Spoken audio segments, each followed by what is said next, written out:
What's it like when one of your friends on death row is led away to be executed? Well, you spend, years and years and months and hours of every day with a person. You talk every day, hey, what are you doing? And, let's eat something, let's make something to eat. And, he eventually comes by one day and is like, yeah, I gotta go, man. And when he leaves and turns his back and walks down them steps, he ain't coming back. They're gonna kill him.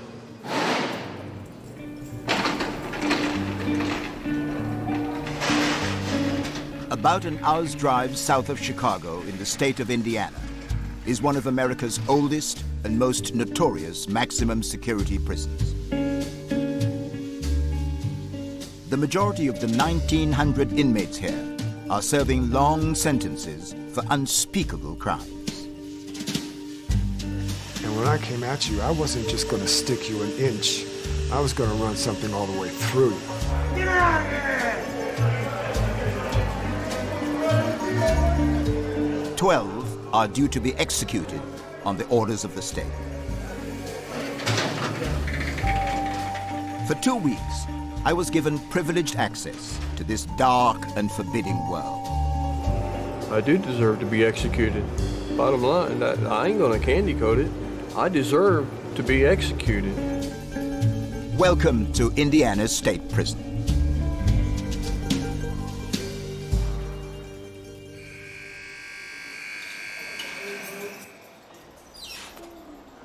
Thank you. My introduction to the prison was dramatic. The man who runs it, Superintendent Bill Wilson, agreed to take me to death row. So this is actually the entrance? This is the actual entrance, and it's 2 floors. We only have 12 men on the row right now.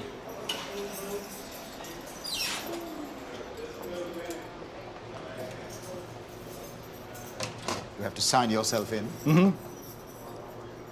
The superintendent comes to death row every week to check on how the inmates are coping. Superintendent, these are the pictures of people on death row? Correct. These are the 12 gentlemen that are on death row, and it shows their cell location so that staff never have to question where they're at. No staff members are allowed on the unit when the offenders are out. So the offenders actually will secure themselves in the cells, and then their cell doors will be closed or opened as they need to come in or out. Do you like any of these people? They're all different in many ways, and I am respectful of who they are, what they are. Would I call them my friends? No, but there's some characters here that have some personality characteristics that you would say are likable. He knows them all by name, and they know him. McManus, it always amazes me how clean that cell is. Keep it up. A lot of time in here. I know. Hello? Staying out of trouble? Yeah. All right. Wilkes, how's your eyes? You been over to medical at all? Yeah. Okay.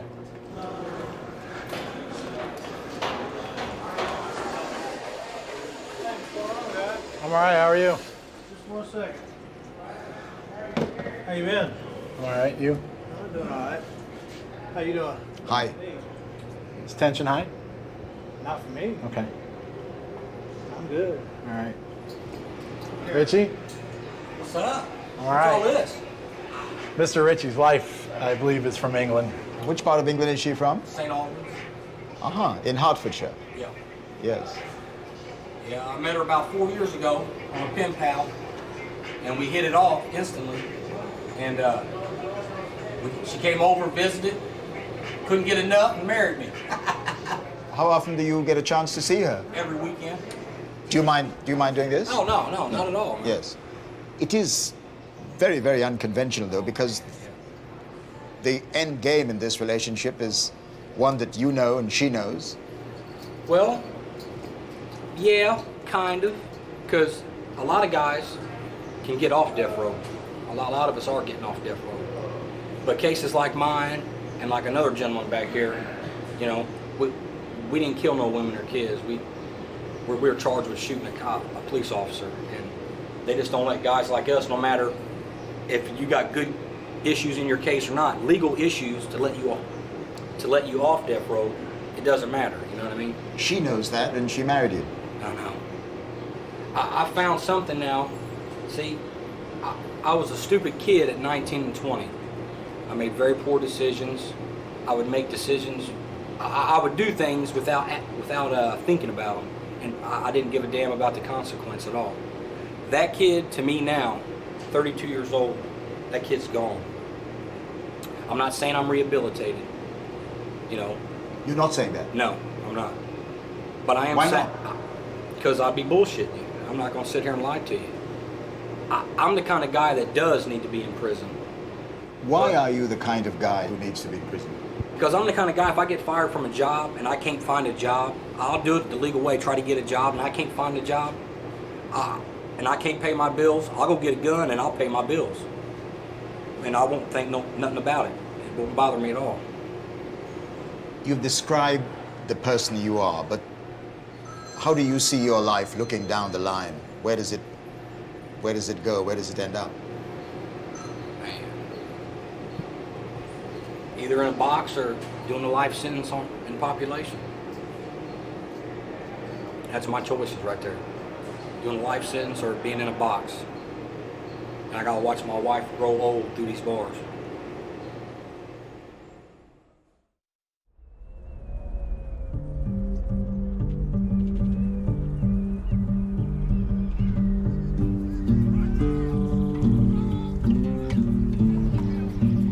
Out in the general population, convicts are allowed yard time, 2 hours recreation every day. Save for taking showers and meals, this is their only opportunity to mix and to make allies.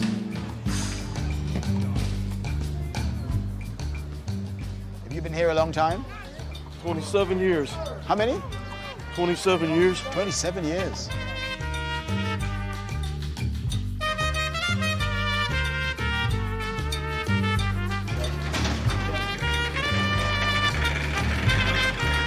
I was heading to the Administrative Segregation Unit with Lieutenant Gillespie. The men here are among the prison's most dangerous. This is Sergeant Fagan. This is his unit. Lay down on the flag, folks. Get out of here! Many of the offenders here are gang members, drug dealers, and sexual predators. Everything they do is monitored and carefully controlled. Could you tell me what this list of names is all about? All right. Every cell house in Indiana State Prison has one of these. The idea behind this is to make sure we know where everyone's at, what they're doing, who they are, why they're here, etc. For example, if someone would accidentally take out 508 and 509 together, and let's say 508 owes 509 money, so 509's mad about it, and they get put in the shower together and the door's locked, and he has a weapon on him, 508 could lose his life. Like that. Just because someone made that mistake. So that's why it's important to really understand this board. Do you feel that you must be constantly vigilant? These guys have nothing but time. Okay, we're going home, so we're thinking about going to dinner with the wife, going to dinner with the mom, whatever. These guys have nothing but time. They're sitting here, and these guys, they're smart. They don't forget. So let's say you made them mad 2 weeks ago. You forgot all about it. They don't. So let's say you're sitting here minding your business, doing something, come up behind you and assault you. Yeah, you got to be awake. You got to be on your toes.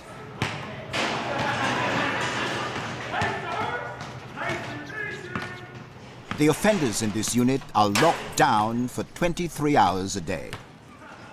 And when they're allowed out for their 60-minute break, they're kept apart in individual steel cages.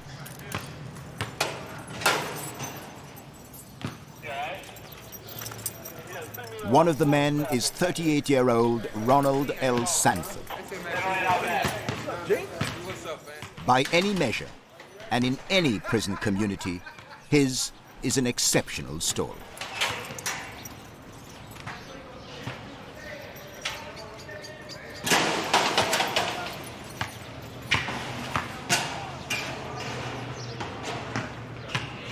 When did you come here to Indiana State Prison? Oh, well, I came here in 1989 at the age of 15 years old. I was actually convicted of the crime that I'm here for at the age of 13 years old. And what was the crime? Double homicide.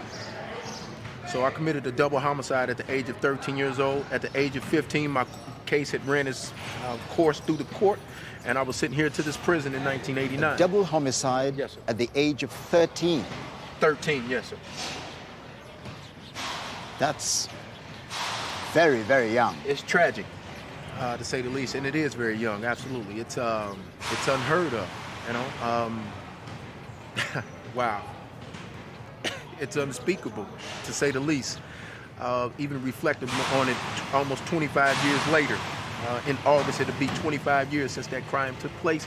It's still very vivid, it's still very poignant, it still resonates, and it still has the same amount of tragic elements involved in it now as it did then. And it will always be with me for the rest of my life. I always say it's like an albatross around my neck. No matter where I go or what I do for the rest of my life, it'll always be with me. What were the circumstances which led up to the incident which led you in prison at the age of 15? Me and a friend had basically planned to get money to go to a fair. And to do so, we're going to cut grass. And we went to a home basically, and they said they didn't want their grass cut. And rather than continue on the vein and go to the next home, we decided to push into the home, essentially. And it ended in a double homicide. It's that simple. And for our complicity in that crime, I was sentenced to 170 years, 170. You got a sentence of 170 years. Yes, sir. However you cut that, you are not going to get out of here. I'm eligible for parole when I turn 100 years old. Have you ever thought about all the things that you have missed that other 15-year-olds go through as part of their normal lives? Absolutely. I've never been to the prom, I've never driven a car, I've never had a driver's license, I've never filed tax returns, I've never been on an airplane, I've never traveled abroad. Should I continue? My life has been lived in this prison, and it seems as though I've been in this prison so long that I've never been free. 25 years in prison, you know, it's a long time. Especially when you come in at the age of 15. Yeah, really. Ariel, thank you so much for talking to me. Thank you for taking the time. I appreciate you.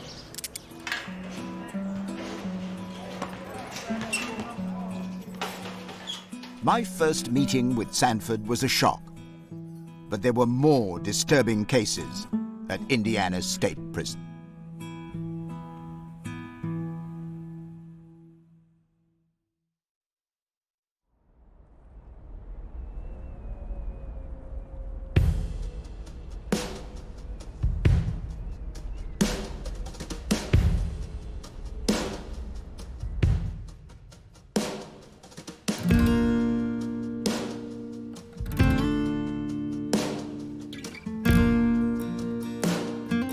One of the oddities of the American prison system is that an inmate can spend 20 years on death row exhausting the appeals process before he's executed.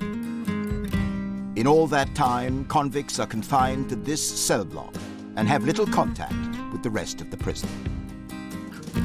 Paul McManus killed his wife and 2 young daughters. Mr. McManus, the first thing I noticed about your cell that is terribly clean, very different from any of the others. Right. Why is that? I feel if I don't use it in a month, then I probably don't need it. Yeah, but it's more than that, isn't it? It's particularly clean. Well, me personally, I don't read or write, so I have a lot of time on my hands. So I clean because I don't write letters, I don't read books. There's only so much on TV you can watch before they show repeats, so it gives me a lot of time. So I just take pride in cleaning my cell.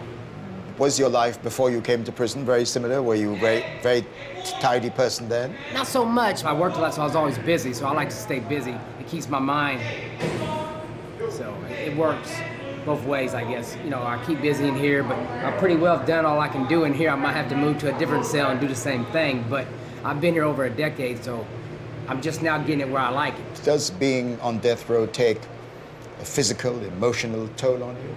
Oh, it's definitely up and down. Definitely. Now, I did weigh 250 pounds almost 2 years ago, and now I weigh 166. Now, I have pictures of them if you would like to see them.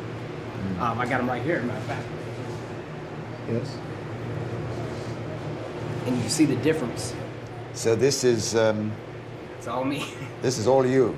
So you lost a lot of weight. Right.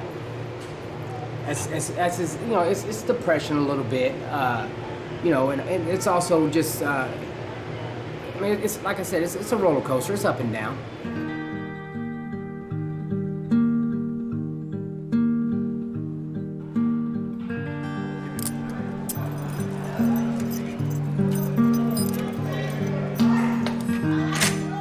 McManus sees more of Indiana State Prison than the other men on death row. He's a diabetic and is allowed a daily visit to the prison hospital. The authorities must treat him, although they will, in all probability, put him to death one day.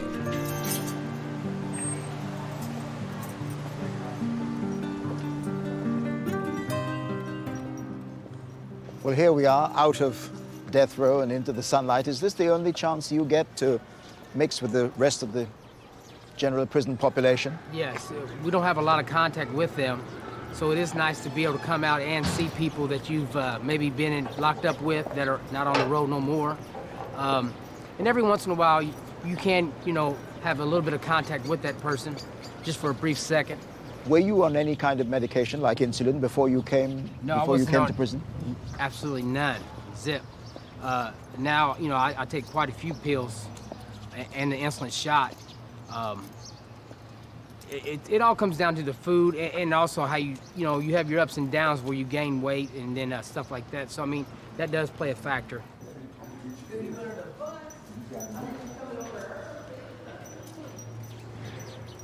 All my friends I brought with me.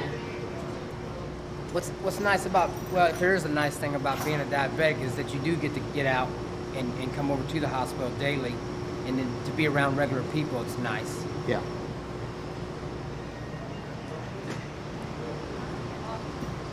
Put you back to normal. All right. All right, thank you. See you later.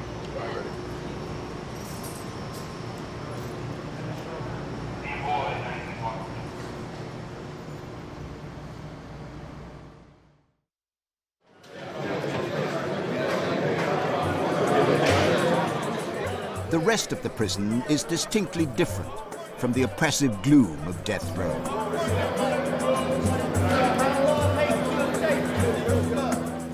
Lunchtime in cell block C. Prisoners have a chance to spend time in the open air.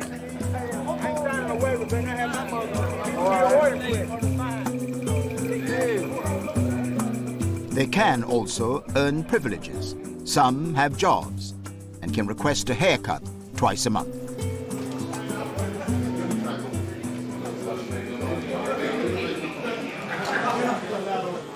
All the barbers are convicts. Rick Parrish is serving 3 life sentences, plus 10 years. I must say, walking into this place is one of the most extraordinary experiences I've had for a long time. You wouldn't have thought that this was a barbershop or in a maximum security prison. Well, we work hard to keep it unique in here because we like the atmosphere. We like being able to come in here and relax. It's neutral territory for gangs, for officers. I mean, if you come to the barbershop and you're a gang member, would you start trouble with a guy that's standing here with a pair of shears in his hand like this? No, I wouldn't. I suspect not, too. That's why there's no trouble in here. There's still, though, this feeling of unreality about people with instruments like these in a maximum security prison. I've been here 37 years. We've never had an incident in the barbershop. We've never had an incident with the shears. Never had a problem. You've been here since the 70s. That's a long time. January 75. Long time. Yeah. Well, you know, if you do it a day at a time, like most of us do, you do time a day at a time. Sometimes an hour at a time, sometimes a minute at a time, whatever it takes to get through. Then you look up one day and 37 years have went by.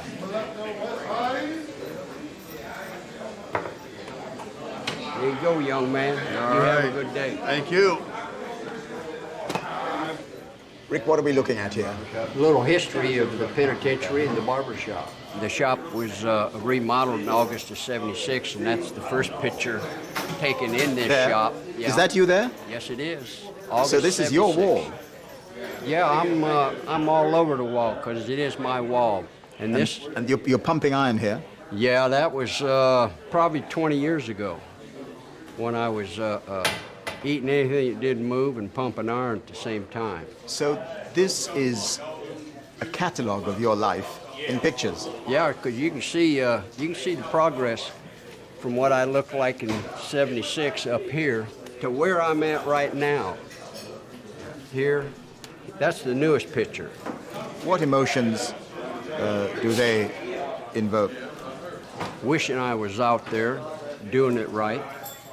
Wishing I could start all over again at 29, 30 years of age and not make the mistakes I made. But you get past, after 37 years, you better be past all that. You know, have your head screwed on, you know, make the best of what you have. But the pictures are constant reminders. Yeah, what was. You know, that's like, you know, all of us that got here were violent criminals to get here. What was your violent crime, Rick? I'm in here for kidnap robbery. I pulled a robbery, and the car I had wouldn't start, so I commandeered a vehicle, and there was 3 people in it. All the pictures here, you have it on, mounted on cardboard? Yeah, it's on cardboard, so if I ever get out, I can take it with me. That's what it's for. I fold it up and take it with me as a reminder. You don't want to go back.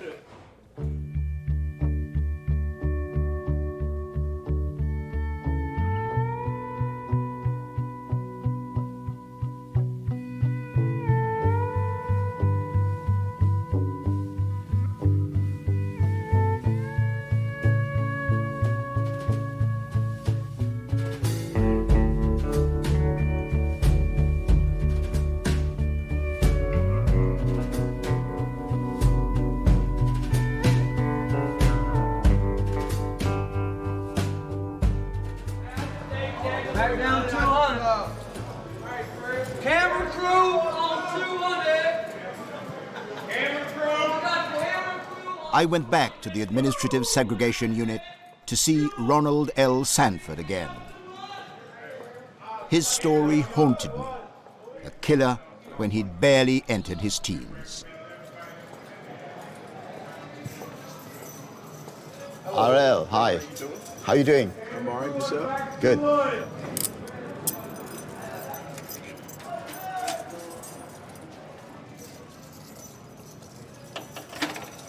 How do you get accustomed to life in this environment? It takes some getting used to.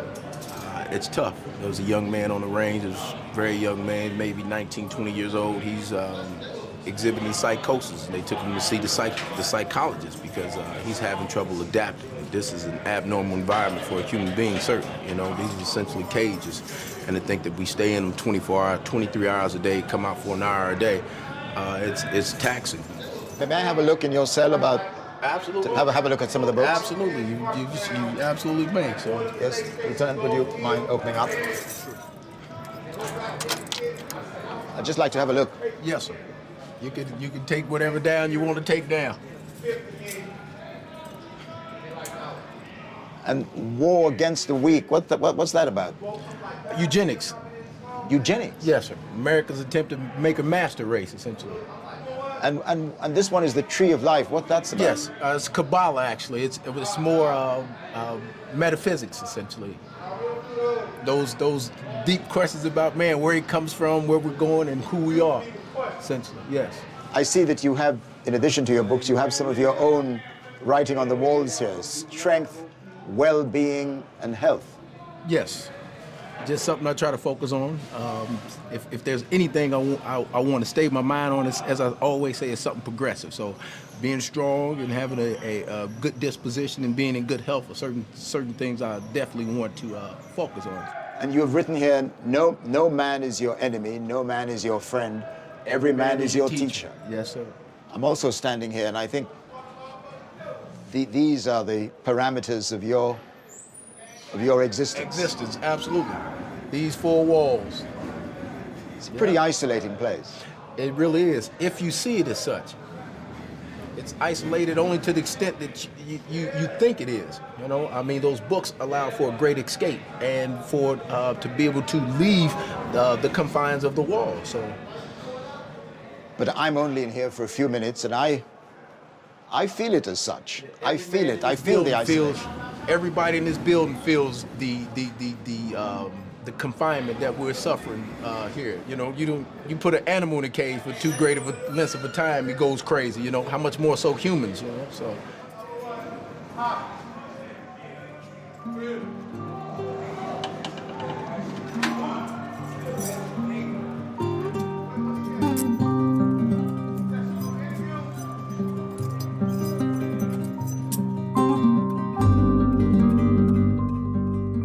This is what Sanford looked like when he came here at the tender age of 15.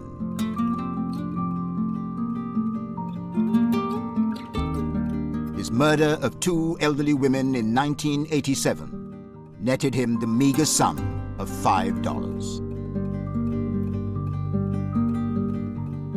On that vile act, he must reflect for the rest of his life.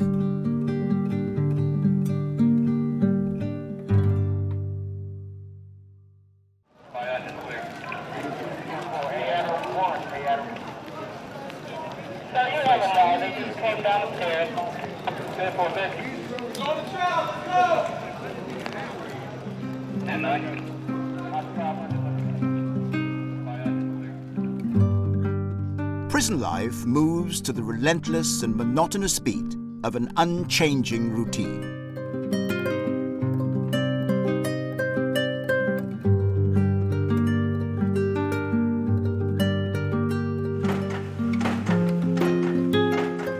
Some inmates get the chance to relieve the tedium by working. At the end of his shift, Rick Parrish, the barber, returns to what's called an honor cell, to which only the most trusted prisoners are assigned. And they're all two-man cells? Two-man cells. Yeah. This is my cell here.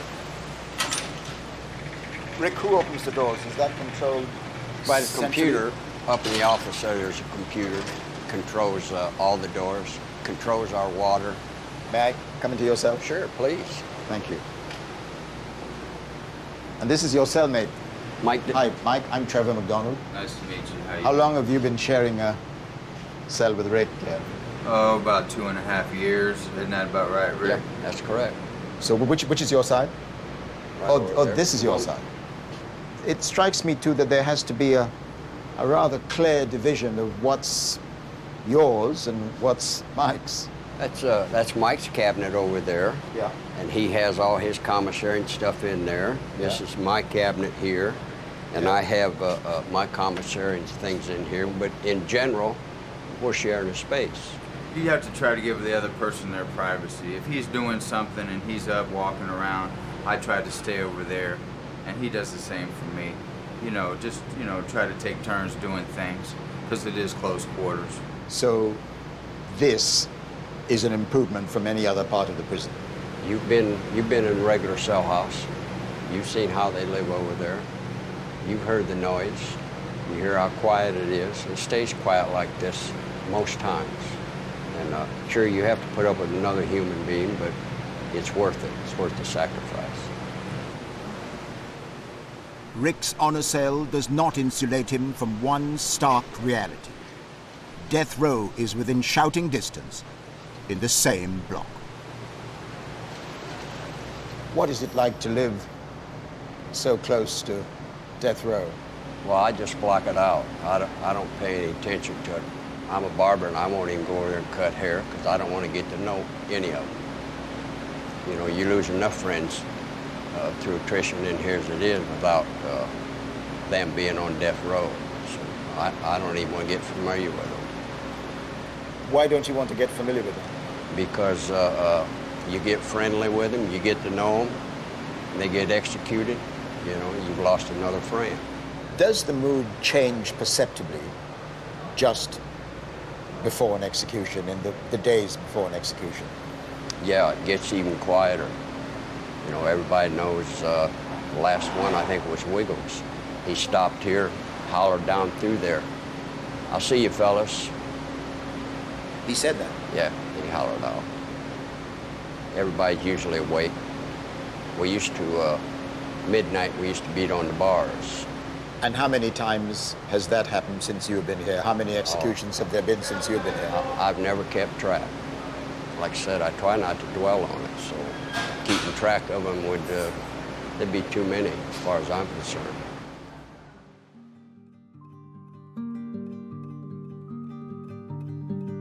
Rick Parrish says he's never kept track of the number of executions.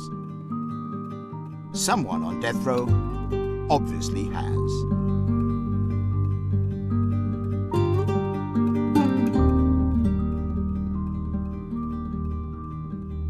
Every one of the 12 men on death row will one day be told the date and time of his execution.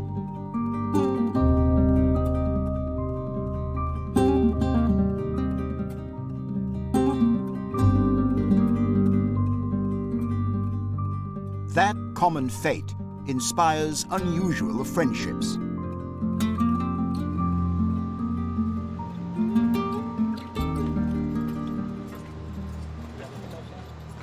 John Stevenson was a member of an organized criminal gang. He assassinated 3 people. Benjamin Ritchie, who had met before, killed a police officer. Hi, how you doing? Pretty good, man. You been all right? Yeah. Good to see you. Yeah. How you doing? Good to see you. Good. You two are in adjoining cells. How long have you been friends? About 11 years. Since I got here on death row. He was already here when I got here. How did this friendship come about? What drew you to each other as friends? Well, just, we got the same interests. I mean, we play our music loud, we play video games, we work out, play basketball, eat together. If shit goes down, we whoop a motherfucker's ass together. That's, you know, that's how our friendship came about. Does that mean you have a lot in common? Yeah. Well, I thought we did. You're not sure anymore? No, I'm just kidding. I don't want you two friends to argue about that. No, we're not going to argue. Oh, hell no. no. What's it? No, I mean... If anything, we always argue, but we've never come to blows over nothing. No, never. We're like, fuck That'll you, never fuck happen. you, and then half hour later, hey, what we eating tonight? You know, it's over. Yeah. It don't matter. It don't mean nothing. I'm always right in the end, so... Fuck. He's the voice of reason. You're the voice of anger, from what you say. Absolutely, yeah. Is that right? He keeps a leash on me, yeah. Like, I'd rather lash out at somebody. Like, when I first met Boyan, he hated me because I was just a straight up asshole. I'd be in your face, fuck you, you know, come on in the shower and let's fight. And I calmed way down since then. Yeah, most of the police, they couldn't stand my ass. And I got allowed around older cats and they calmed me down. From your point of view, what's this friendship based on? We heard from Richie what he thought about it. Trusting in each other, you know. And, you know, basically that's, you know, trust. Like if shit goes down, I got his back, he's got mine. See, that's why they moved us, because he got into it with a dude up here, and almost killed him. And the police had to come in and stop it. And after they broke it up and everything, administration got wind that I was gonna try to kill the dude because he cut my buddy with a knife. And so they moved me and my buddy Tex here to the back and moved dude up in the front by himself, so nobody could get to the dude. Within the first 2 weeks of being on death row, I watched a man get murdered in front of me, get stabbed up 42 times, dispatched instantly. And that was my wake up to death row. Like, if you come here, you want to be a bully, you want to take shit from people, this is what's going to happen to you. The dude was just butchered. Although you witnessed something so horrendous, you still sound pretty angry. But see, here's the thing. If you show any sign of weakness in here, the sharks will circle. I won't be a victim. I'll be one of the sharks. I think the sharks are going to circle regardless.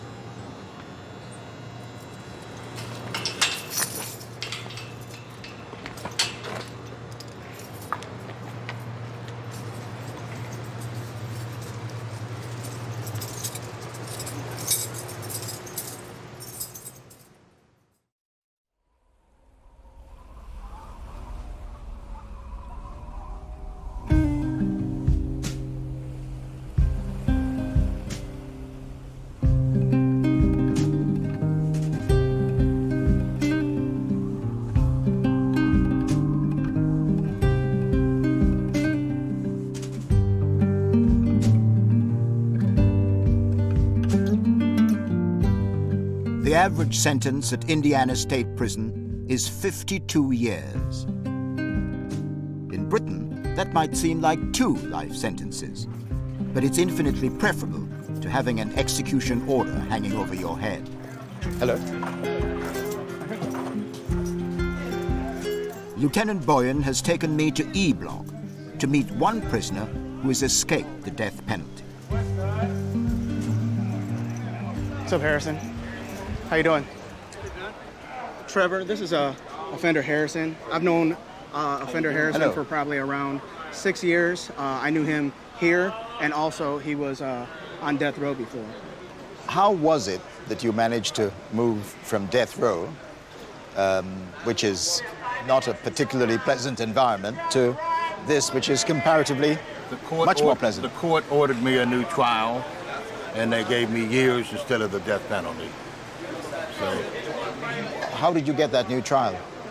The judge that was in my trial was biased, so they ordered a new trial, and instead of taking the whole thing, I just went ahead and took the deal, which was 150 years. 150 years? It's a long time, isn't it? That's a very, very long time indeed. In other words, I'll die in here. No way I can make out. No way. I'm 62 now. My out date is 66. So there's just no way in the world I can make it out. There are people who might think that there's not a lot of difference between being on death row and having been given 150 years at the age of 62. It was like you said, there's still hope there. There's no hope on death row. Once they put you to death, that's it. There's no more wondering what's going to happen. There's no more trying to work your way out of it. There's no more, there's nothing. Still, in a way, a kind of death sentence. It is a death sentence. But you got a lot more freedom out here.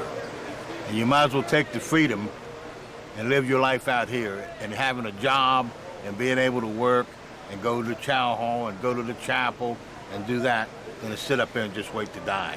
How long were you on death row? 18 and a half years. What was it like to spend so long knowing that you faced execution? It was very, very hard. Very hard. It's hard to do it up on X row. Sitting there waiting for your last meal, your last day, not knowing when it's going to come. Why were you on death row? They said I killed 3 people. But I was up there for. You would probably have been executed. Executed, yes. Had a date been set for that? Yes, I had about 2 months. That was a pretty close run thing. Yes. What was that moment like for you when you heard that you had avoided execution? It was a great moment. It was a great moment. Even though I still got a lot of time to do, like you said, where there's life, there's hope.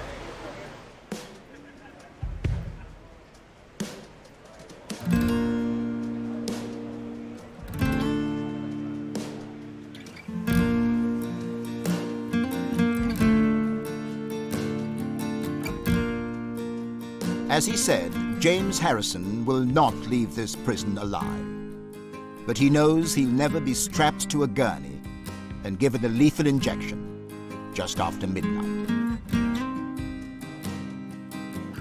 Like most of the inmates, Harrison now enjoys the strange freedom of not knowing the date and time of his death.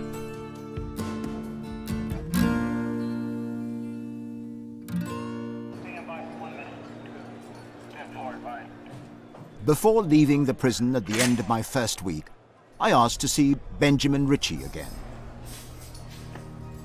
But this time, face to face. In the year 2000, he shot and killed a policeman. At the time, Ritchie was on parole for burglary.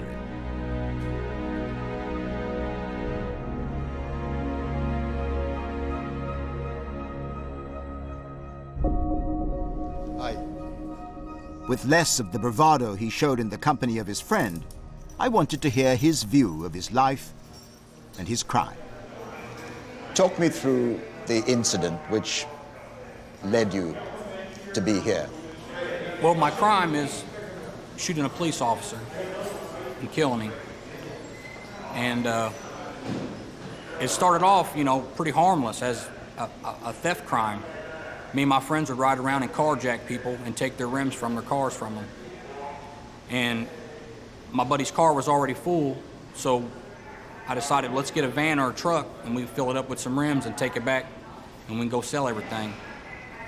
I got in a high-speed chase and wrecked into a house and jumped out and took off running. I was trying to get away, but the cop was young and he was on my ass. And I thought maybe if I, take my gun out and fire it a couple times, it'd scare him because, he's a Beach Grove police officer. It's kind of a good neighborhood. Like, how many times has he been shot at, if that bullet would have hit just less than half of an inch lower, he'd be alive today. And I'd probably have a long, lengthy prison sentence, but I wouldn't be on death row, man. How were you apprehended? How were you caught? Well, I actually got away. I made it back actually a few blocks away to some family's house and a girl I was seeing and got away. And I didn't know I killed him until I got back to the house and seen it on the news, and that just destroyed me. I knew I hit him in the backyard, but I didn't know he was dead, right? I fell asleep. The next thing I know, I wake up and hear my buddy says they're outside. I wake up and it was like in the movies. You see a whole bunch of red dots from their guns going in and out the windows. And I was like, yeah, it's bad, man. I told him go ahead and go out, leave the house. And I didn't know what I was gonna do. I didn't have no gun, I couldn't fight no more, so I just gave up. What went through your mind when the court pronounced you guilty? Well, I was trying to portray a tough guy in court, so when they gave me the death sentence, I laughed at them. And the prosecutor told everybody that's the voice of evil. Which I would agree at the time, yeah. I deserved the death penalty. I was young and didn't care about anybody at all but myself or anything. And I deserved that sentence at the time. And yeah, I just pretty much laughed at them when they gave it to me. But then, when I was by myself, it really sunk in like, man, you're more likely going to be executed one day. And it hit me hard, So I put my face in my pillow and, cried a little bit. And was it inevitable that sooner or later you would end up in a place like this? I always knew as a kid I'd probably end up in prison. Yeah. It's weird because when I was a kid, I was fascinated with prison movies. Every time we'd drive by prison, I would wonder, what are those guys doing? What's it like in there? What are they up to? You know what I mean? Why should I care? I'm a kid. Why should I care? But because I just always knew I was going to end up in there because I just had a problem with the rules, with authority. And as you can see, I'm here because of that. Because you killed the police officer, you face execution. If it does come to that, would you face that moment with deep regret, with remorse, or with defiance?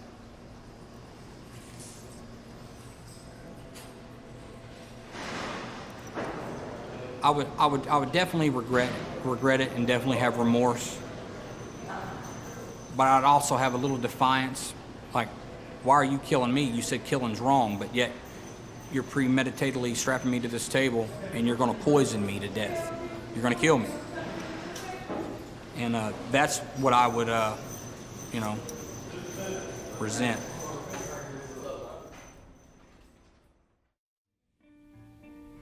So these are the steps which an inmate who is about to be executed would take into this area. Correct.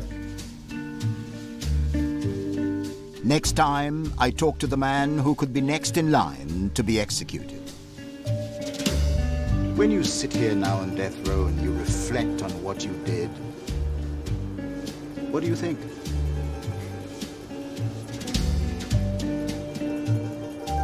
I deserve to be here.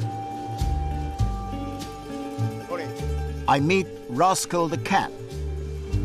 Well, I expected a male because I put in for a male cat. And then about a month later, I realized it wasn't a boy. And a killer who never knew his victims. You were offered money Yes. to kill. Yes. Yes, sir.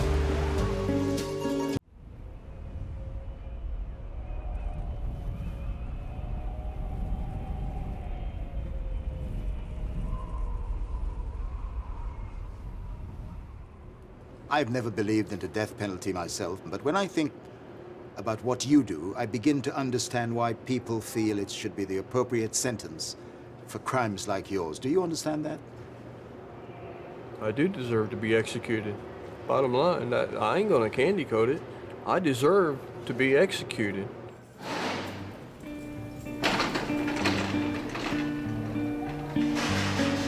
About an hour's drive south of Chicago in the state of Indiana is one of America's oldest and most notorious maximum security prisons. The majority of the 1,900 inmates here are serving long sentences for unspeakable crimes.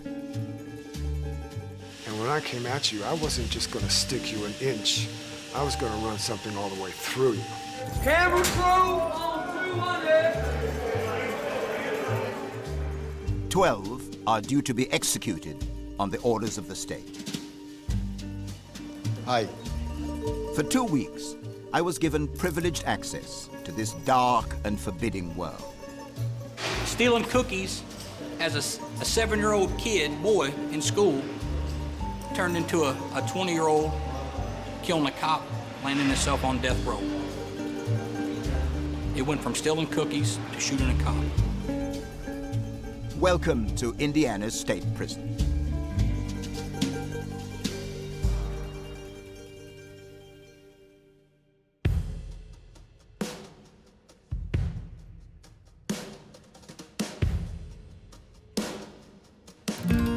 My second week at the prison began back on death row. The 12 men here are locked in their cells for 23 hours a day. They're given a single hour's recreation. Taking his is Frederick Bear. His crime, the murder of a mother and her young daughter. Bear could be next on the list to be executed. Is this your exercise routine? Yeah, this is my recreation right now. You want down, Mama? And how's the cat? That's my girl, so. Looks particularly well fed. Always. What's your exercise routine? Well, it usually consists of the leg press machine or going outside or hitting the weights or sitting there calling somebody, your loved ones and your family on the telephone. You know, or you can just sit up there like I was doing and just writing a letter, writing my girl over in Germany, so. Is she in Germany doing what? She's in Germany probably right now getting ready to fix supper. So, her name is Susan, and she's a very beautiful person. It must be strange having a relationship when you're A, so far away, and when you are in the circumstances that you are. Ain't gonna sugarcoat it.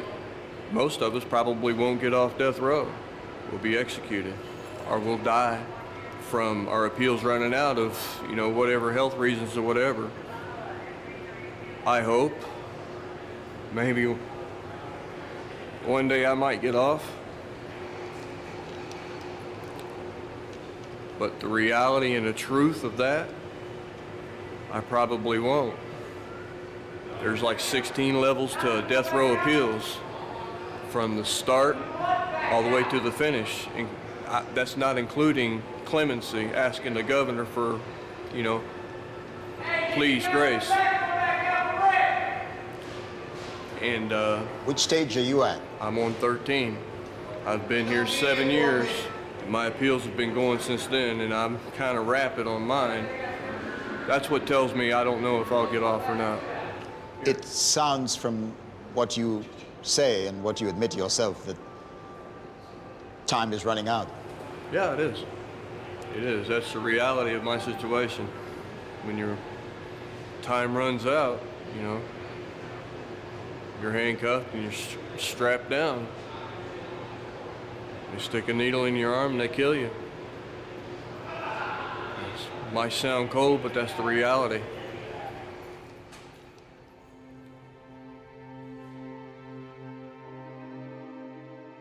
The last man to be given a lethal injection at Indiana State Prison was Matthew Eric Wrinkles.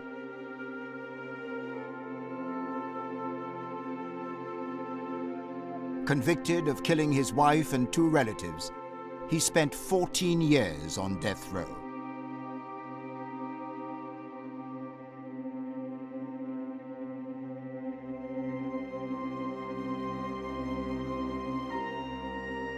On the night of December the 11th, 2009, Wrinkles was put to death in this building.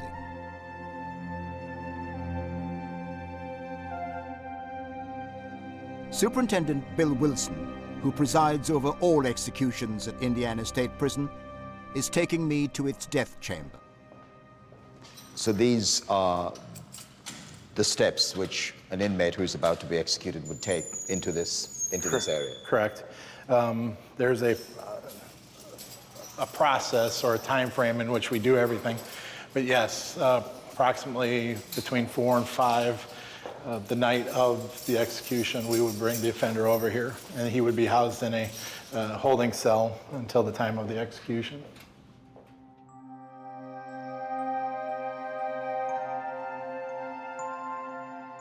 As the appointed time for the execution draws nearer, the prisoner is kept under close observation.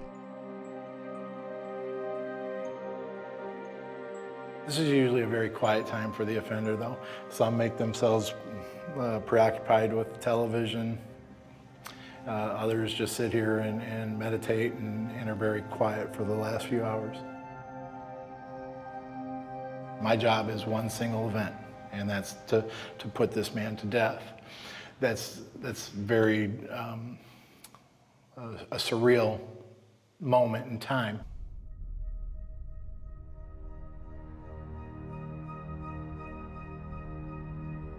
Overnight, the state has executed an Indiana man convicted of killing his wife and 2 of her relatives. Matthew Wrinkles died by lethal injection just after 1 this morning. A jury convicted him of killing his wife, her brother, and sister-in-law inside their Evansville home back in 1994. Police say he wore camouflage and face paint when he broke into the home and shot them. About a half dozen people stood outside the Indiana State Prison in Michigan City last night protesting this execution. He did not try to appeal or ask for clemency.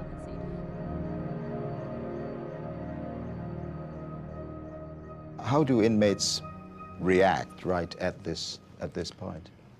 Every execution that I've been a part of, every offender has done it differently. Most have always at this point they've accepted their station, their position, the process, and that's happening. One of them, the first execution that I was ever a part of, the offender turned to us and apologized to us about having to put us in this place. And he basically said, "I'm sorry, you guys have to do this." Do people resist? I mean, there's not very much to resist with handcuffs all around and being tied up to the gurney. The only time I've ever had any resistance was one offender was passive. He didn't actually participate in movement. He didn't participate in getting on the bed. So we had to actually carry him from the holding cell and onto the execution bed. Are there any words exchanged? What do you say? Well, we do everything we can to make sure that the offender's comfortable. We do talk to him. We make sure that he understands where we're at in the process. We constantly are encouraging him to ask questions or just trying to be there for him.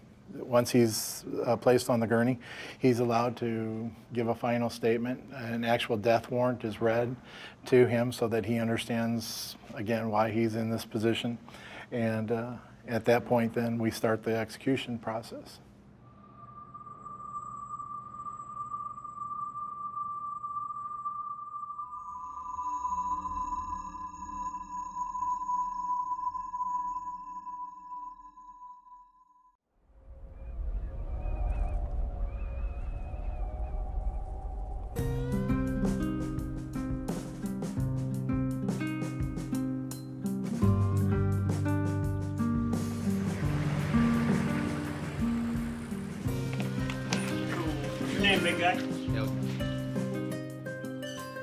Every week, on average, 9 new prisoners arrive at Indiana State Prison. The majority are young men. Many will spend the rest of their lives behind bars. Are you suicidal? No. Are you sick or weak? No. Take meds? No. Are you being treated for medical, dental, or mental health? No. There we go. Yep. Lieutenant Gillespie takes me to Cell House C, to which some of the new arrivals are assigned. It's the largest block at Indiana State Prison. It holds almost 400 offenders, nearly all convicted murderers. See Charles, 23. Morning. Morning. This is Sergeant Zimmerman. Hello. How do you do? I'm Trevor McDonald. Hello. Nice to meet you. He's pretty much runs the house. Yeah.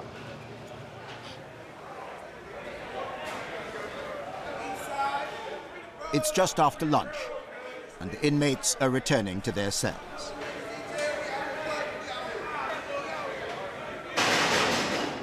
I can just see this chap stroking a cat down there. Yes. How did he come by that cat? Well, we have a program, a PAT program here at Indiana State Prison that, based on conduct history and each offender can put a request in. And they come by it as a privilege? Yes, sir. Oh, definitely a privilege. Oh, yeah, it's not a right, definitely a privilege. And so the thing is, what it does, it gives them a sense of responsibility, help medicate that, so to speak, you know, that temperament, that stress that they may have throughout the day of not being able to talk to their loved ones or family members. So the cat replaces that which they don't have or lost on the outside. What's up, Big G? Oh, they're interested in your cat. Hello. Yeah. How you doing? I'm Trevor McDonald. Hello, nice to meet you. Ed Slater? Yeah. So you've named him Roscoe? Yeah, it's a she. Oh, she. What actually I'm sorry. happened- Forgive me. I kind of put an order in for her, right? Yeah. When you get put on the list for a cat, you ask, they ask you what kind of cat you want, a male or female. I expected a male because I put in for a male cat. So I had bought all this stuff and got it all ready, even named it because I knew what I wanted to name him. And then about a month later, I realized it wasn't a boy. I couldn't change her name then. So that's So what Rascal it was and Rascal it is. Rascal it was and Rascal it is. And you think it's changed the way you look at your time here?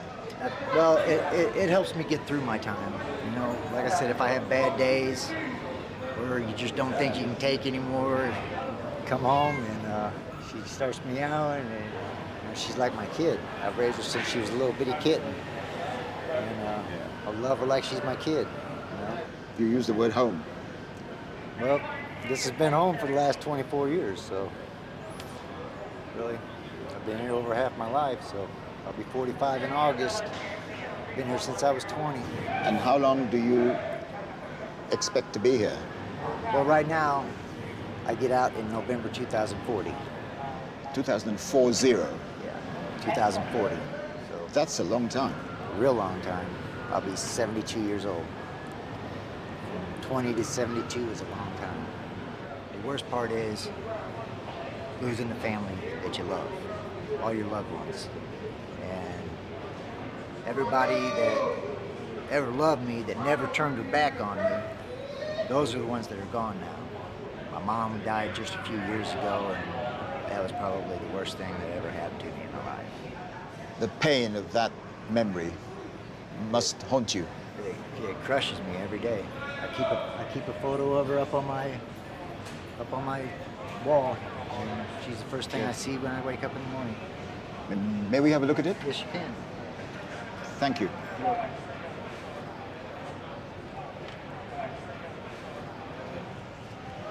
This is my mother. That's your mother, yes. This is my mother, and this is a picture that she had sent me of a cross, and she wrote on the back, she says, put this on your wall where you can always see it, love Mom, and I keep that right there.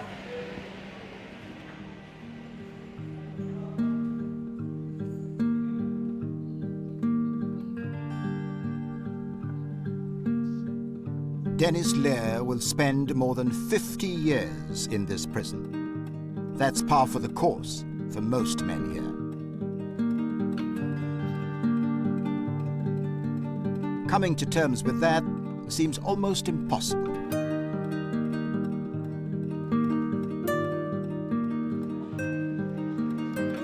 There must be people here who stand no chance of ever getting out. True.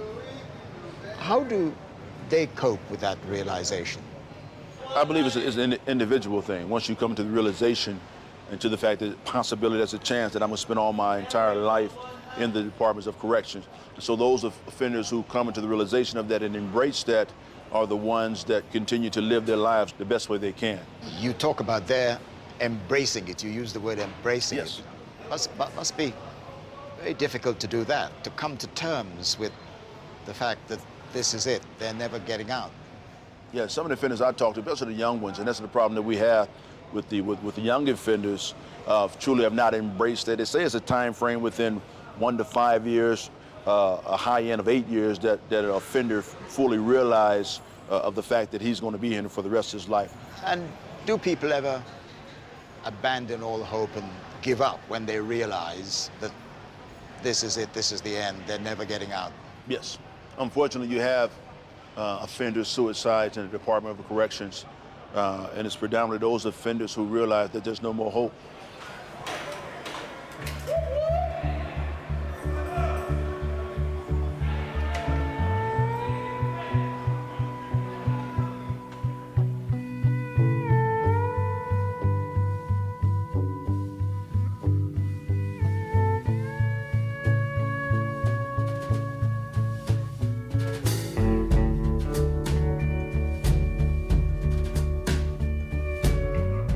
The closest any prisoner comes to life on the outside is the prison barbershop.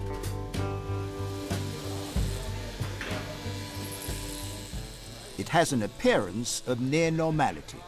Convicts who work in it are among the most trusted in the institution. John Sawatka is serving life with no possibility of release. Lieutenant Bowen, how long have you been coming here for your haircut? To John, I've been coming for about 7 years.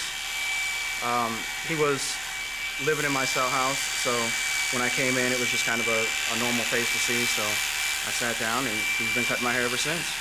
John, is he a fussy person to have his hair cut or not? No, sir, he's not.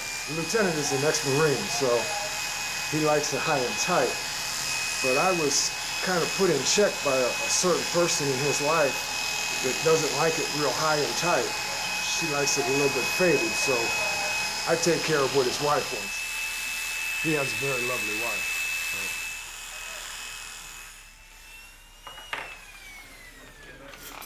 Take care of it. Be careful. For 6 days a week, the barbershop is John Sawatka's world. It's his escape. At the end of his working day, the mundane reality of prison life is Dormitory F. And here we are. Yes, this is where I live. This is F dorm. Yes. F dorm. You have your different weight machines and stuff like that. This is the west side. The west side? Yes, sir. Yes. This is my cube. And here we are. West 51. John, this is a privileged, relatively privileged part of this institution. Oh, yes, sir. But how do you find the fact that you have no privacy? I mean, you're living cheek by jowl here with everybody else. Oh, no, there's plenty of privacy. You have this wall here, and this wall here. That's plenty of privacy. But that's all you have? Yes, sir. That's enough. Yeah. I mean, when you realize that that man, whatever he does, or that man or anybody else, has nothing to do with me, and I don't want to have anything to do with them. So this is my cell, this is my cube, this is my life. And that's all I need. And what kind of trouble did you get into? I just happened to commit this one murder. That's it. That's the only time I've been in trouble. I got busted for marijuana one time, but that was it. And that was a slap on the wrist. That was a misdemeanor, and that was it. And then after that, I committed this murder, and I took the lives of 2 innocent people. That's all there is to it. I'm guilty. What were the circumstances, John, in which you took the lives of 2 innocent people? There was a gentleman that I grew up with, and he knew another guy. Well, being that I was a doping, this man presented pictures of my mother, my father, and my brother. My mother in the yard with her chihuahuas, my father coming out of the ice machine, and my brother getting out of his car in our driveway. And he said, as easy as it is to take these pictures of your family, that's how easy it is to kill. I can kill these people. That was my family. And I lost it. I don't know where I went, but I lost it. And he says, this is what I want done, and I took the lives of 2 people. When he said to you, this is what I want done, what did that mean? To take the lives of these 2 people, because he was trying to take over the tickets, the lottery tickets within Gary. And I didn't know any better. And when I thought he was a big time hoodlum. And I was scared. I was scared more for my family than I was my life. I take your point about being, worried about the lives of your own family, but you could have reported him to the police. I know, thought never came to my mind. Thought never came to my mind. I don't know why. I don't know why. So, John, what was the arrangement about taking the lives of 2 innocent people? What inducements did he offer? Did he offer to pay you? Yes, there was a pay, but it was minimal. I can't remember if it was $700 or $800. It was no money whatsoever.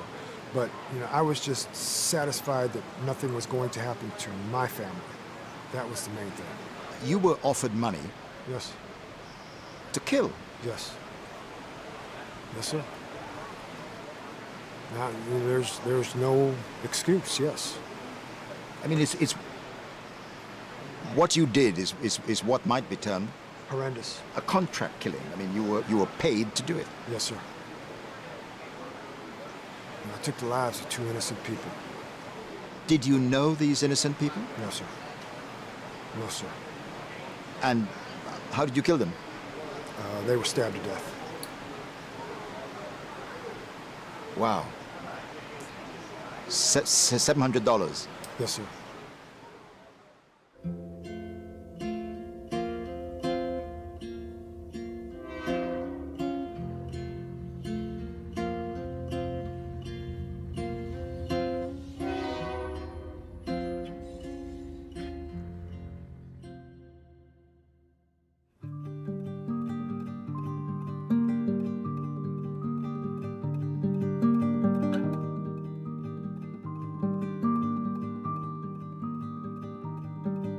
The 12 men on death row are linked by a common fate.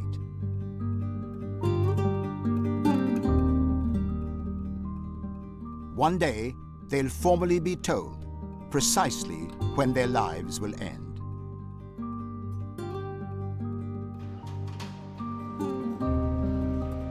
When that day and that hour arrives, Superintendent Bill Wilson will carry out the orders of the state of Indiana.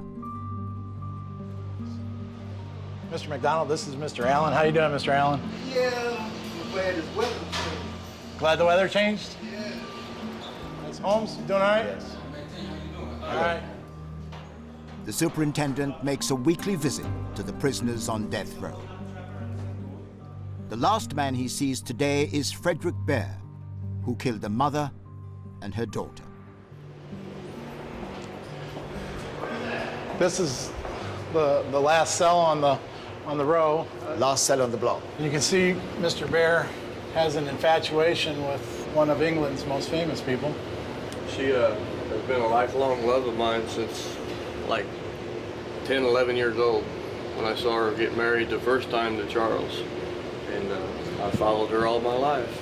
Why? Because of her heart, what she represents. She's just one of those people like Mother Teresa, or Jesus for that matter, you know, it just makes an impact on it, on not only one part, but the whole part of the whole world. So that's my second love. Your cat? Yes. Superintendent, what's your relationship with Mr. Bear like? How would you describe it? Oh, I'd say we have a great relationship as far as a superintendent and an offender. With the death row offenders in particular, our destinies, our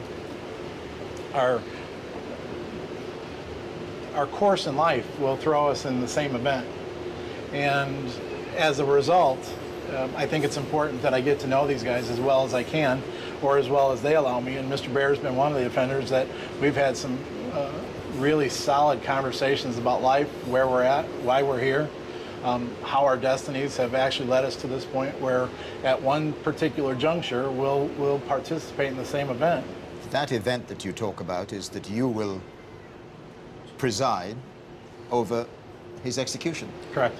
Mr. Bear, what do you think of the superintendent having made in a compassionate way, as he described it, that cultivated that relationship with you, but in the end, he will be the one to take your life? It's not actually Mr. Wilson's taking my life, so, you know, it's the state of Indiana that's taking my life. He's a good guy. He's a fair person. He'll listen, he'll understand, and he'll exercise judgment on what he has to do fairly. He's not discriminatory towards anybody, and I gotta respect that. How do you deal emotionally with the fact that you know you will eventually preside over his execution, his death? I've come to grips with it by virtue of meeting with my religious leaders of my particular church and how the church feels about it. I've also asked God for forgiveness for my feebleness in the fact that I may not always understand what his intentions are for us. What I do know is that man has been allowed to create laws. We enforce those laws, and up to and including the death penalty. If I don't understand, because I can't, because I'm human, of what God's true intentions are, then I ask for forgiveness for that feebleness. I say this with some trepidation, but it seems that between you both, you have made peace with each other about what's to happen inevitably. Yeah, I don't know that we ever had to say that we've been at peace with one another, but I think we've made the effort to understand where each other are in the process and how our lives are intertwined. And one single day will have the most effect on one another. He will always be a part of my life, and I then of his at some point. I put myself on the path to put him in the position to do what he has to do. Again, affecting somebody else's life years later by one or several acts of stupidity and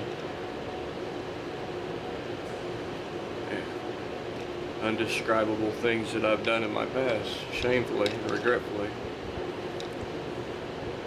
As much as I love that cat and adore her and almost one shy step of worshiping her, I would give her up to undo what I've done. Thank you. Thanks. Appreciate it.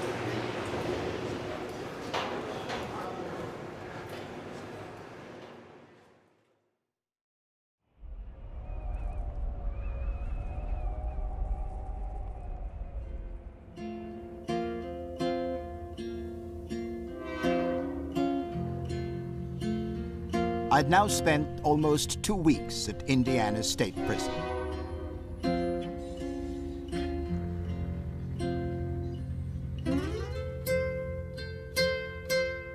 Convicts here face acres of time and limited horizons, and a routine that can be crushing in its monotony.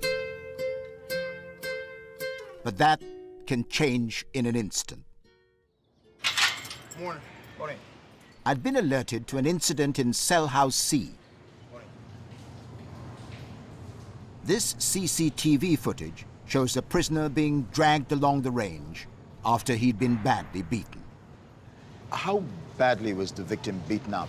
He was beaten up, I could say, pretty bad. You know, when I got there, I actually thought he was deceased because he wasn't moving at all. You thought he was dead? Pretty much, yes, because I had to get his door open. His door was already unlocked because he's a fireman. You know, firemen are out during the day. He was out, and his door was closed at the time. I had to get his padlock off because he was locked. Get in there. I touched him to move him, and he finally showed me that he was responsive. And one thing about it, his light was out. So whoever did it, they wanted to make sure that we didn't see it. You got to be prepared for anything and everything. That situation yesterday, it could have been me getting walked out on a gurney instead of somebody else. You have to be ready for it all. The prisoners in this block will now be locked in their cells for 24 hours a day. It's an obvious safety measure. The prisoners see it as punishment. I went to see how Dennis Lair, who I had met earlier, was coping. Hey, Dennis, how are you? Good, how are you? Not too bad. All right. How are things? They're okay, I guess. They've been better. Yeah. How would you describe the atmosphere on the cell block when there is a lockdown like this? People don't like it. I mean, people have their families coming up, and there's no way that they can notify their family and tell them not to come up to visit. Like right now, I've got a cousin. Her stepson is in the hospital, had major surgery the other day. I don't know what happened. You know, there's no way for me to contact home. And so I don't know if he lived or died. You know, it was a life or death situation. But I have to sit here and I have to wait until I come off lockdown to find out what happened. How many times has that happened to you since you've been here?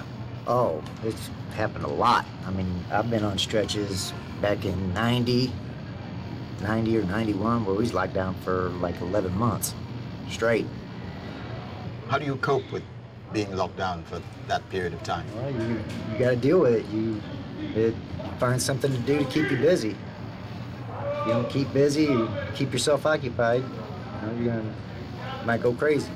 You know, and some guys do. You know, I'm lucky I've got a TV, got Rascal in there, so, you know, she helps me pass my time. I got my guitar.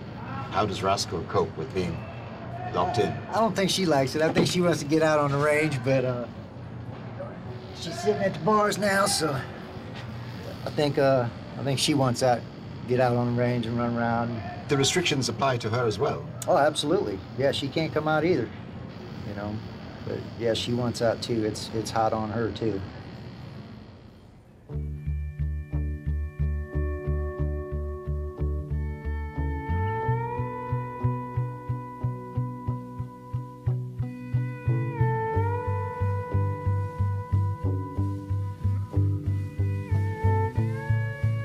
My time at this prison was coming to an end.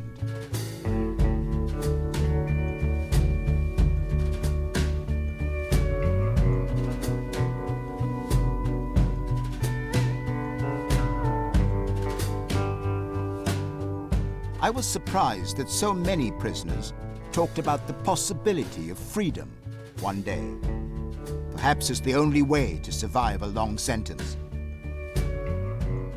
even if freedom is an impossible dream. Before I left, I asked for one last meeting with Frederick Bear in his death row cell.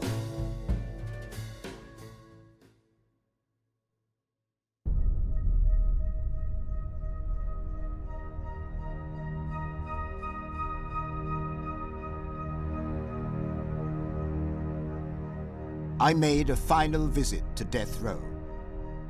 I asked to see Frederick Bear, who might well be the next man to be executed at Indiana State Prison. His crime still provokes outrage and disgust among the other killers here.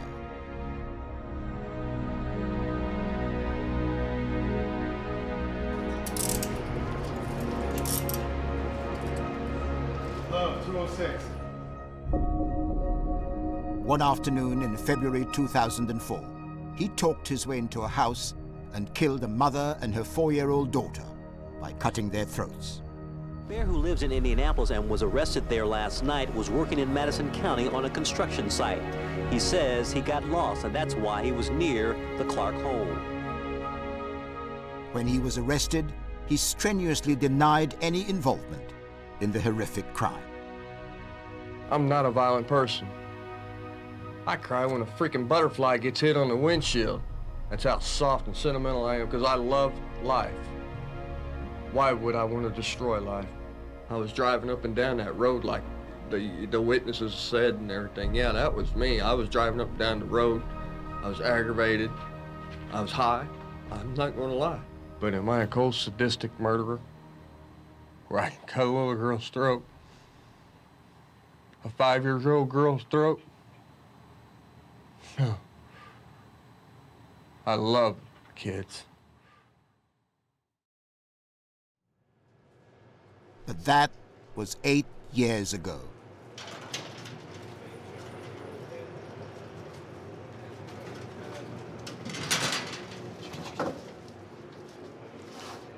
Hello, Mr. Bailey. Hey, how you doing? Hi, good. How are you doing? I'm all right.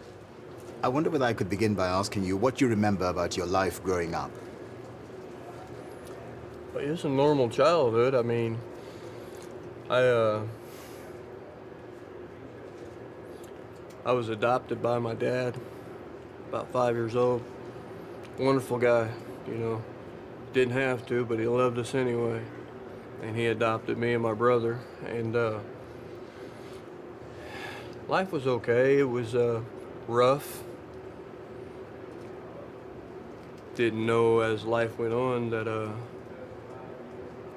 lot of the abuse and stuff would start, but alcoholism and stuff played a part in that, and then my sister passed and life sort of fell apart after that. But I mean, I learned a lot of good things before that, and you know, hard knocks, hard lessons, but you know, we all have a hard life one way or another, so I'm not the only one that's been beat on and all that, you know, so, but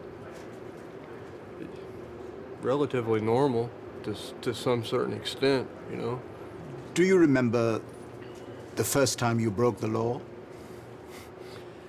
Yeah, I was,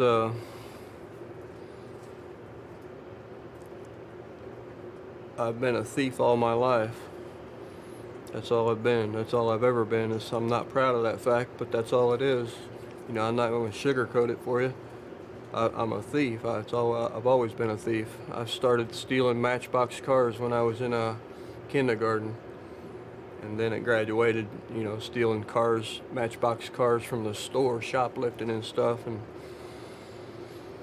I graduated from that to stealing money, you know, then just stealing all my life. When you look back, what is it you would say that set you on the road to crime, stealing and drugs and so on?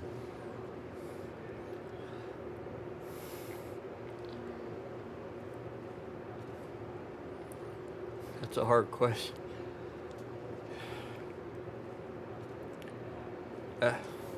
After my sister passed away, life sort of fell apart, and I kind of gave up. She was like a big figure in my life.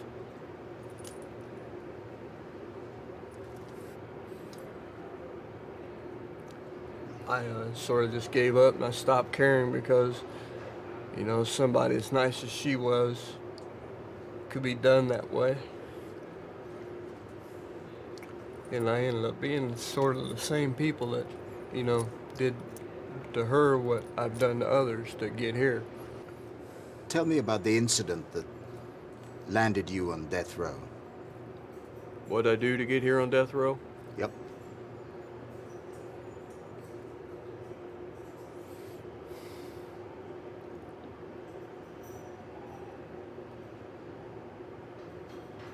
I broke in a house. I walked up and under the ruse of being lost, I walked in and I knocked on the door, asked to use the phone. If somebody, you know, if nobody answered the door, then I would break in the house. Nobody was home.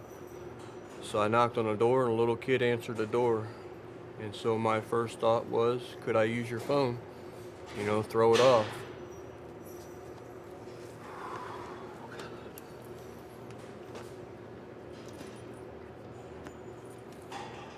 Her mom came to the door and I asked to use the phone. Being withdrawing from meth and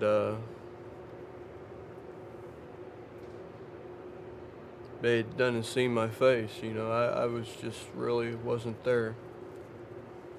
My intentions was to rape her. And I couldn't go through with it. But I'd already gone too far, and to back out now, I know where I was headed. I was headed back to prison, and I guess I just thought that If I killed them, nobody would never know. And so I cut their throats. I cut both of their throats. Help me to understand that. You went in with intention of raping the mother, but you ended up killing both of them, including slitting the throat of a... Was she 4 years of age? 3, 4 years of age? Sounds like you already know more than what I have to tell you. Yes, she was 4 years old. The mother was 24 years old. Mother's name was Corey, and the daughter's name was Jenna. And I was a cold-hearted son of a bitch. You remember their names? Yeah, through my paperwork. I didn't know them then, but I know them now through my paperwork. I know everything about them. Not everything about them. On my calendar, in my date book, I've got on my calendar marked for their birthdays. Their birthdays? Yeah. I mean, they're a part of my life, and I'm a part of theirs, whether they like it or not. They didn't want me in their life. I intruded in their life. Yes, well, you're not a part of their lives because they have gone on. They've died. They've been killed. Right. I'm a part of their families' lives. I've killed a little kid. In a most horrendous way. In the worst possible way that could be imagined. You just don't know. I wake up from that still, and it's 7 years, 8 years almost now. I'll be here on death row. Well, no, it is 7 years. I'll be here on death row 7 years. And I still wake up, cold sweat, when I think of what I've done, especially to that little girl. She was at the beginning of her life, and I stopped that. How do you think I feel about that? No, you can't even imagine how I feel. I can't. I can't. I've never believed in the death penalty myself, and I've always been against it, and I probably still am. But when I think about what you do, I begin to understand why people feel it should be the appropriate sentence for crimes like yours. Do you understand that? I do deserve to be executed. Bottom line, I ain't gonna candy coat it. I deserve to be executed. By the laws governing this state of Indiana, I deserve to be executed over there. And the death penalty was put in place for people who did what I've done. What you did. Right. I mean, there's no way around it. If a person does what I've done, they should be executed, bottom line. That's according to the laws of the state of Indiana.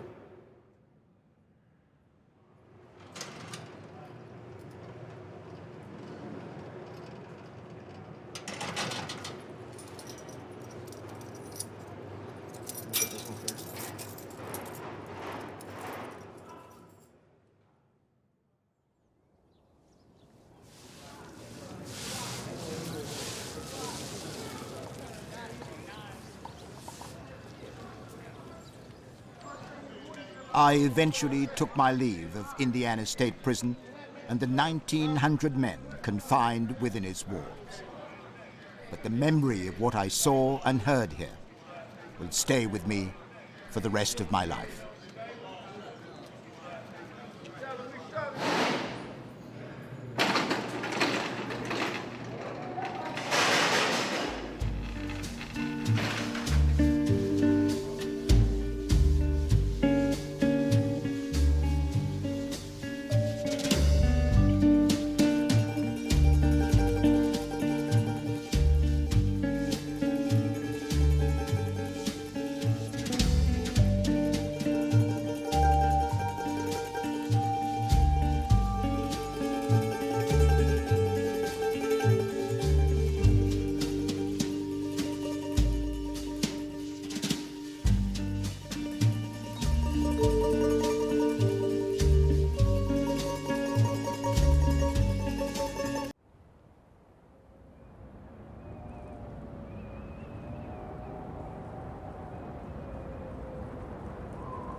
What was the hardest thing to adjust to when you first came into this prison?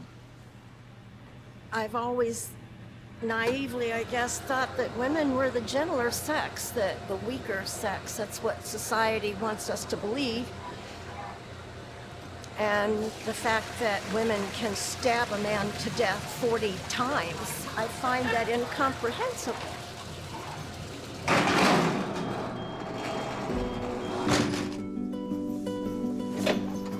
South of Chicago, in the state of Indiana, 2 prisons hold some of America's most dangerous female criminals. The Rockville Correctional Facility and Indiana Women's Prison house over 1,800 offenders. Many are serving long sentences for extremely violent crimes. Some will end their days here.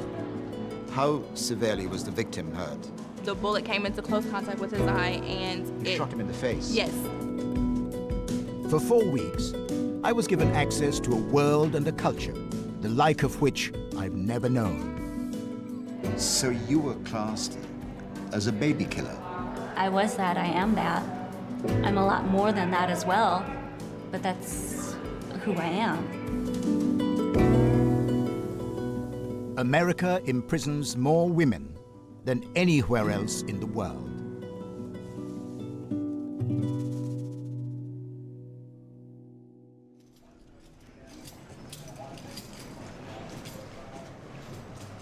This is Indiana Women's Prison. My escort, Sergeant McPherson, is taking me to meet the most notorious inmate in the state, a convicted double murderer. Thank you. You're welcome. And Sergeant, we're heading now to? To the Administrative Segregation Unit. This unit is where our disciplinary offenders are. This is what you call like a punishment for them. We put them here to give them time to think about what they've done and to clear up their negative behavior.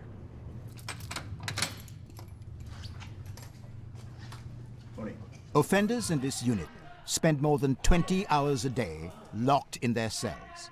They have no contact with the rest of the prison population. Hey, Sarah, you ready?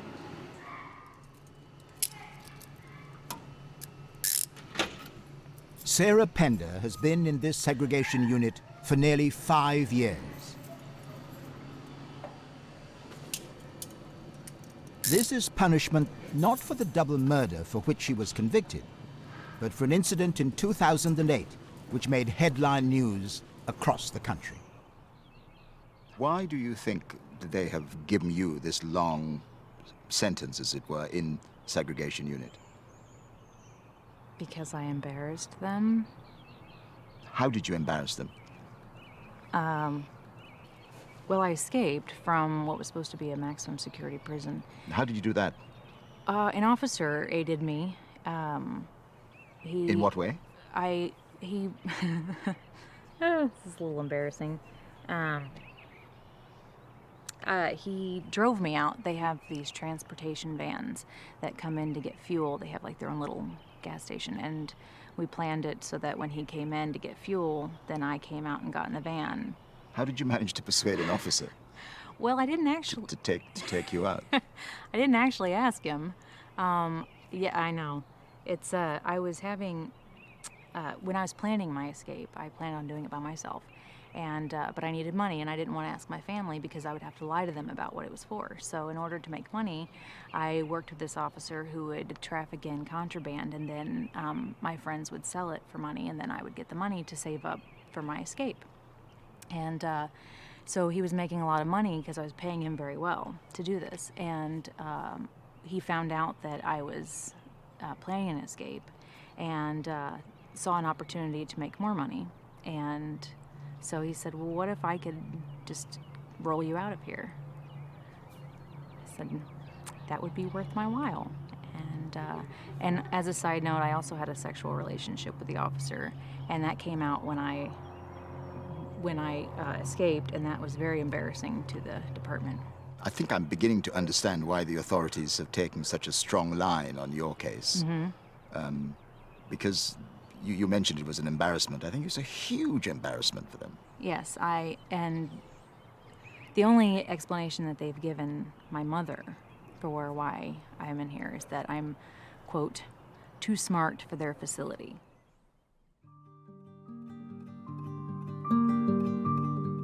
This is the Rockville Correctional Facility, from which Sarah Pender escaped in 2008. She was on the run for more than 4 months and was labeled America's Most Wanted Woman. Leading the way back to Indiana, 2 state troopers and an unmarked police car, bringing convicted murderer and prison escapee Sarah Jo Pender back to an Indiana state prison. Pender has been on the run from police since escaping from the Rockville Correctional Facility last August.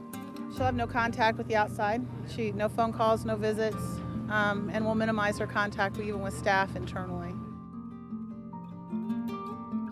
The state has been true to its word. And this has been Sarah Pender's life ever since. Scott Spittler, the officer who helped her escape, was jailed for 7 years. Sergeant McPherson has known Sarah Pender from the day she arrived at Indiana Women's Prison. She must have struck up a very deep relationship, having targeted that male officer. He was having problems at home, and she preyed on that. She preyed on his emotions. She made him feel that she was going to save him, that she would be his everything, that she would replace what he didn't have. And he was so vulnerable, he fell for it. So he did whatever she asked. He fell in love with her.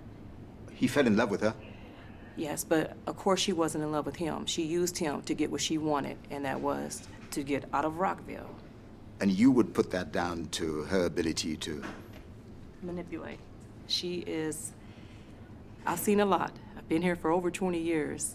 Sarah is one of the best manipulators I've seen.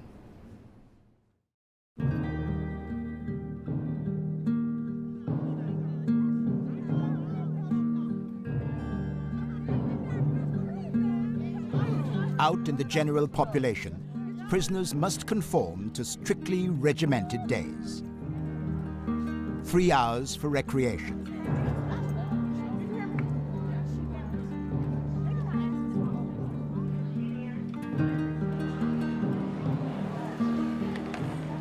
"15-minute sittings for meals.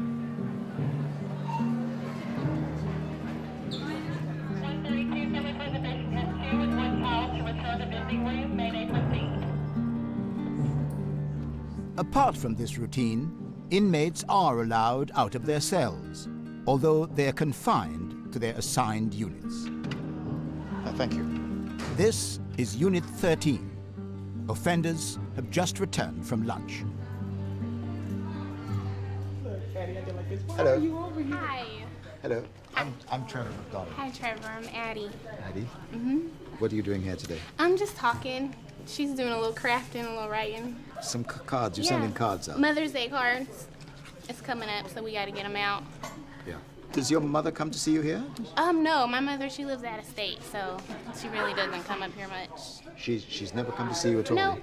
We just talk on the phone. Yeah. And how long have you been in this prison? Since 2006. 2006? Yes. That's a long time for me. 7 years.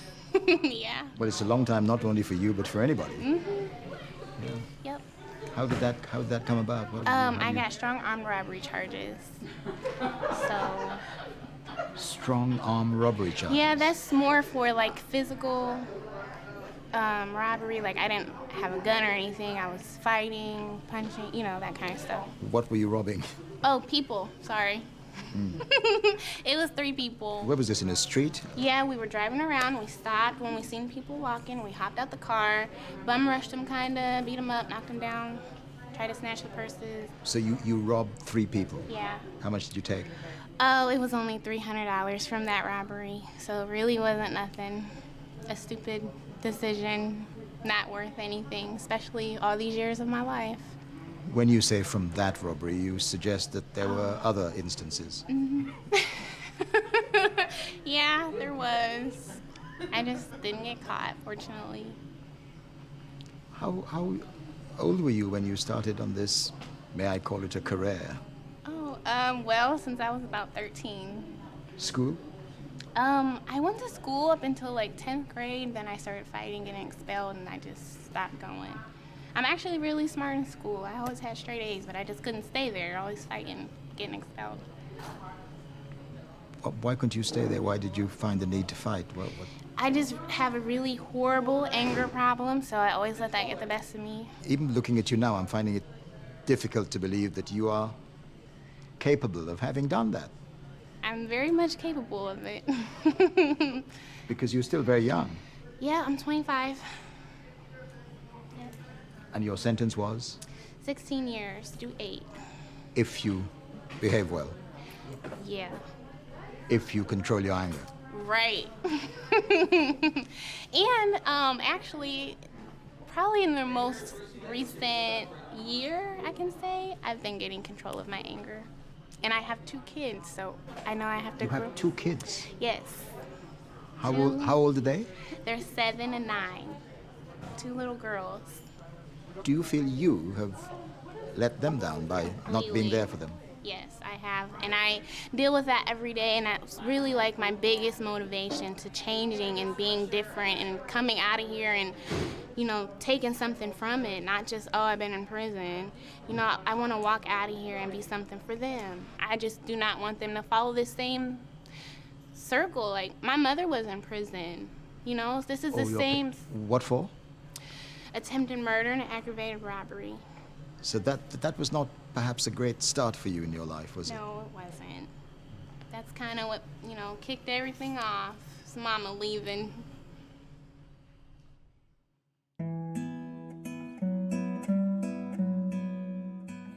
Addie Hartz will be free in only a few months. She'll spend much longer picking up the threads of her life.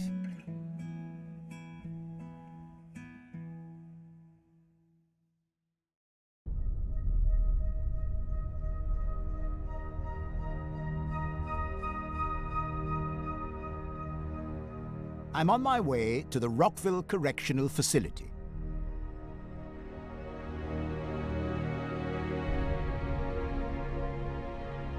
This is the largest women's prison in the state of Indiana.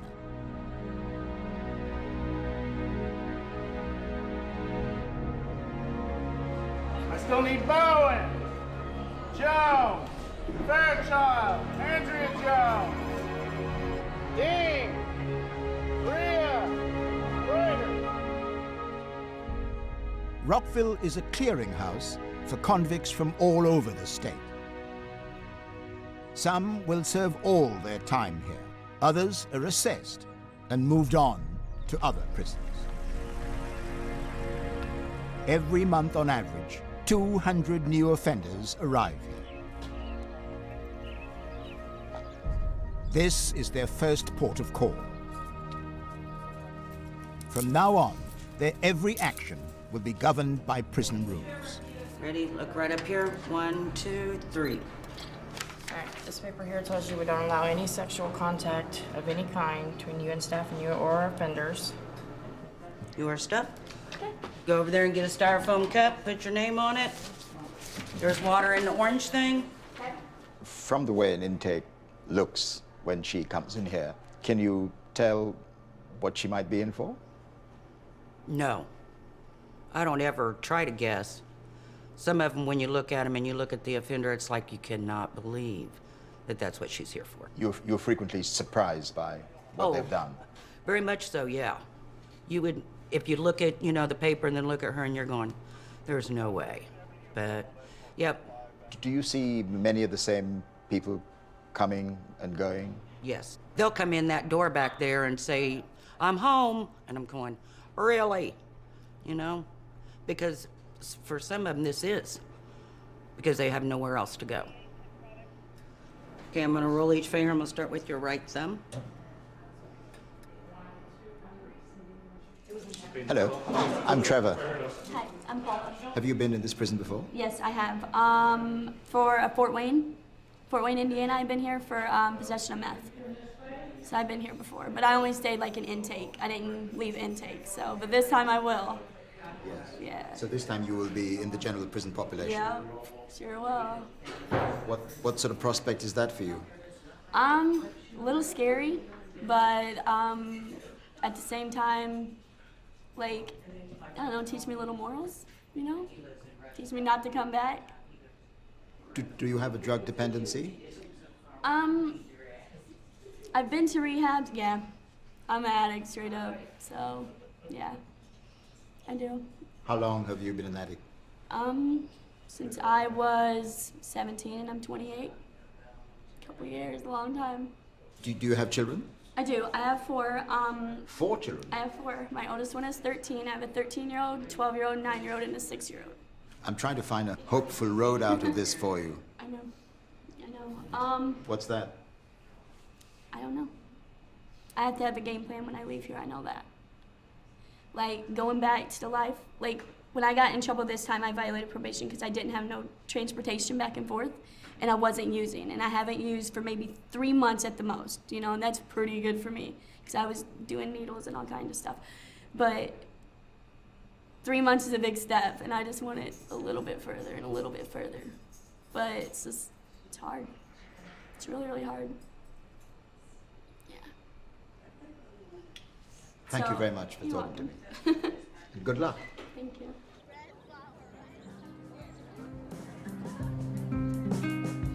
New inmates have a month of prison orientation.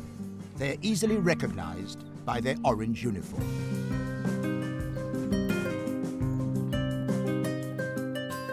For every new arrival, some other prisoner is about to leave.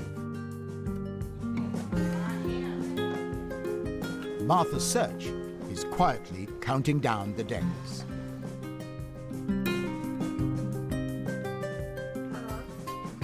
Thank you, ma'am. You're welcome. I caught up with her on her mail delivery round. Martha, how long have you been in? Almost 20 years. The thought of getting out must be a exhilarating one. Yes. But you must also be worried about getting back into the world after all this time. Yeah, I am, but this time has given me time to discover things I didn't have before, like patience. And I know it's going to be hard. It's going to be a little bit difficult, but I just take one day at a time. And I'm just anxious to see how the world has changed in that 20 years. You'll have a lot to catch up on. Yes, I have a lot to catch up on, and I have 2 daughters grown that were ages almost 13 and 16 when I was incarcerated, who are now 32 and 35.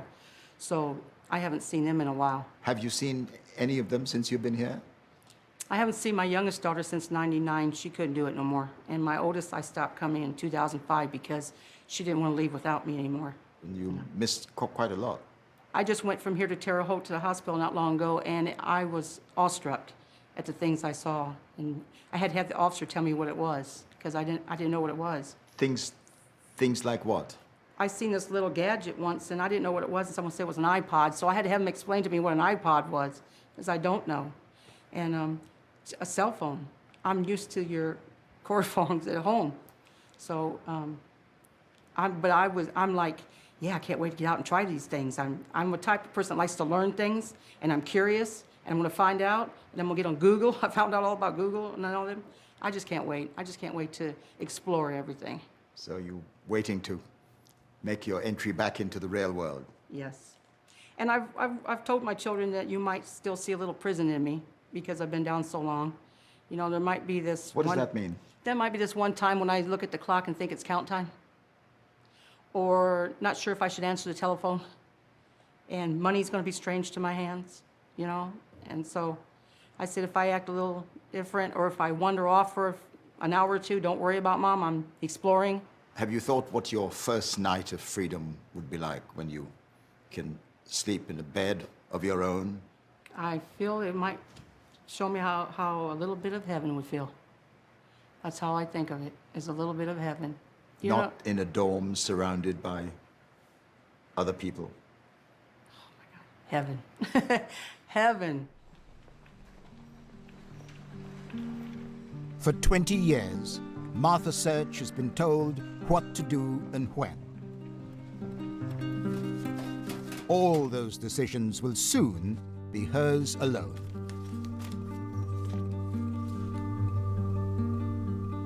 prison inmates on long sentences survive partly on dreams of freedom. But in August 2008, one female offender, Sarah Pender, actually broke out of Rockville. The convicted double murderer had earlier told me that her escape plan relied on the help of Officer Scott Spittler. Now, since September, we've been hot on the trail of a woman authorities have called a female Charles Manson. Now, recently she was added to the U.S. Marshals 15 Most Wanted list, making her the most wanted woman in America. But how on earth do the authorities explain the fact that she escaped? Lieutenant Brad Gray was on duty on the day of the breakout. Lieutenant Gray, what were your impressions of Sarah Pender while she was here? She was always trying to get an advantage over someone or something. It was always about, anytime you talk to her, if you ask her a question, she would typically respond with, "What's in it for me?" And when people, either say that or give you the impression that that's what they're trying to do, then it should put you on notice that, you have to be careful about how you're dealing with them. She got out through a back door in this recreation building. Having changed into casual clothes, she hid her prison uniform in the ceiling. The door alarms failed to go off, and a white van was waiting. With Pender crouching under the back seat, Spittler drove her out of the west gate and out onto the open road.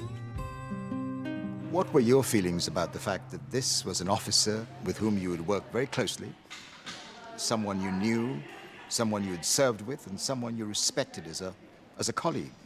Once we discovered that it was him that had driven Pender out of the facility, I was just absolutely sick, just sick to my stomach, physically sick, mentally sick over the entire episode.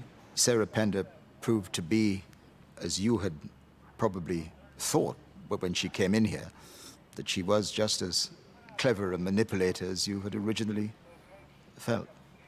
Oh, absolutely. She's has proven herself to be that time and time again, and that is probably the best proof of it right then and there. If you can convince an officer, someone who was trained not to do this, somebody who was trained to maintain the order and the peace of a facility, if you can convince that person to drive you out of a correctional facility, you can convince anybody to do anything.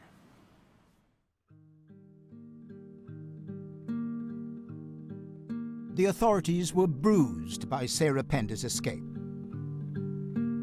She was put in solitary confinement and has now been here for almost 5 years, longer than any other female prisoner in the state.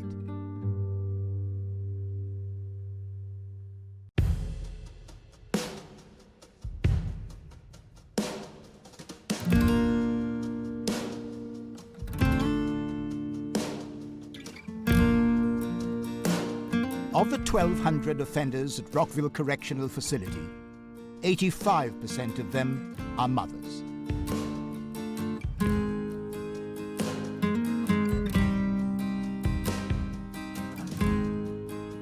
I'm on my way to Dormitory 2, where new arrivals to the prison are housed. Thank you.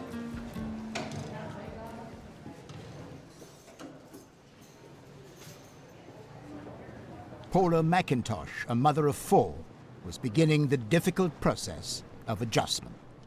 Paula, what was your first night like here? I like going in and seeing all the new girls. Was it a very talkative dorm? Did you get some sleep? They let me sleep. They helped me. They talked to me a little bit, tell me if I needed any shampoo or anything. They'd help me out. But yeah, a lot of noise, a lot of echoes. You can wake up easy, What was the biggest shock to you coming into intake? When you get not really to intake, just like when you drive up in that vehicle and you turn around and you see that the last gate close, it's like your heart goes instant. Yeah, it's really hard. Will you have a visit soon, or? No, my family won't come up here. My dad, he doesn't really come and see us because it's just really hard on him. So I'm pretty sure I won't get no visits. Why won't your father come to see you? I think it's too hard on him because there's me and then my brother's just turned 18 and he's locked up, and it's just like a pattern, you know? And I think it's really hard on him, so he won't come see me. It's hard on him, but it's also very tough on you that he wouldn't come to see you. Yep. Plus, he's got my daughter. He's got my 9-year-old right now. So, you know, he's got a lot of responsibilities on him, so I said that, I don't know, pray for him, that's all I can do. Your daughter is 9. At that age, she's able to understand a great deal. I wonder what your father said to her or says to her about your situation. She knows. Melissa's been like, I've been locked up before. My daughter's Melissa, and she's really strong, and she knows everything. I don't lie to her. I told her she knows about my drug use. She knows she knows everything. And I called her this time and told her I was going to prison, and she's like, just keep your head up. Gosh, that's pretty tear-jerking to be told by your 9-year-old daughter to keep your head up. But even for you to make a call to say that you're going to prison. Yep. Yeah. And you have no idea when you'll see her again? No. Her dad just got out of prison, and he's not seen her not one time. And she's 9, and I guess he's just like coming around. My dad's letting him come and see her, like visits. So that's like a big step for her too. When it's just like, and then it's like, I'm there and then I'm gone, you know? Well, I hope your time passes here very quickly, and I hope that you get a chance to be reunited with your daughter and your family. Thank you. Thank you very much for talking to me. You too. Thank you.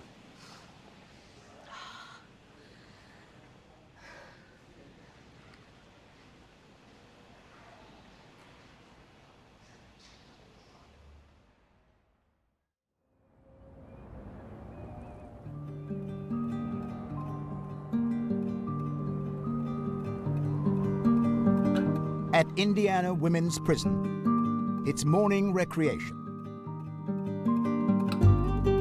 It's a chance for inmates to make friends and cultivate relationships, which can be a desperately important part of prison life.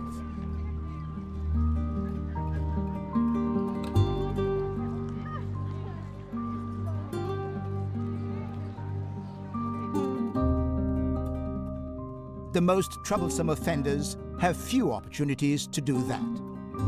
They are confined to this segregation unit. They have 1 hour out of their cells and are escorted, shackled, even to go for a shower. Sarah Pender's cell faces that of her friend, armed bank robber Desiree Hancock. Put your arms back out here then. This one? Yep. I heard you tighten it up after I put it on you. All right, step back. Step out. But I notice you're opposite Sarah Pender. Yes, I love her. That's one of my very good friends, very good friends. I would like to give her a lot of credit for partly the woman that I am today. Like when I get ready to show out or I get ready to snap, because this place will take you there, she'll be like, Desiree, shut up. Or, shut up, go sit down. And I'll go sit down, I'll calm down. In a place like this, friend is not a word that you just throw around. And it's not something that you just say, because women are very vindictive creatures, and they're very fake, and they're very just catty. They will smile in your face and they would just be like, hey, and I just hope nothing but the best for you. And then you turn around and they done blue slipped you like 35 times and trying to get you and your girlfriend separated. How close do these relationships get? You mentioned women and her girlfriend. That's it's a pretty They get pretty deep. Pretty deep. Pretty deep. They get pretty deep. A lot of women don't come in here gay. I wasn't when I came to prison, but I am now. And you have become yes, practicing gay? Is that yes, I'm a lesbian. Uh-huh. Yes, I am. But you discovered that, or you became that when you were here, when you came to this? I was married 3 years before I came to prison to a man. And, okay. It's just, I don't know, loneliness is what started it. And then one thing led to another, and it may seem fake on the outside, but emotions and feelings are real. And you have had such a deep relationship in this. I've had two great loves. I've had a dozen relationships, but I've had two great loves, and I have... In this prison? And I will say that I damaged both of them. I damaged both of them. How did you do that? How did you damage both of them? Being a cheater, a liar, just... it was like being a cheater and a liar. Like when you're in a relationship, it's like being a kid in a candy store. It's not just one, it's not one girl, it's 740 girls. So, and out of 740, probably only 40 ain't gay. The rest of them, this is the gayest place on earth. The rest of them are all gay.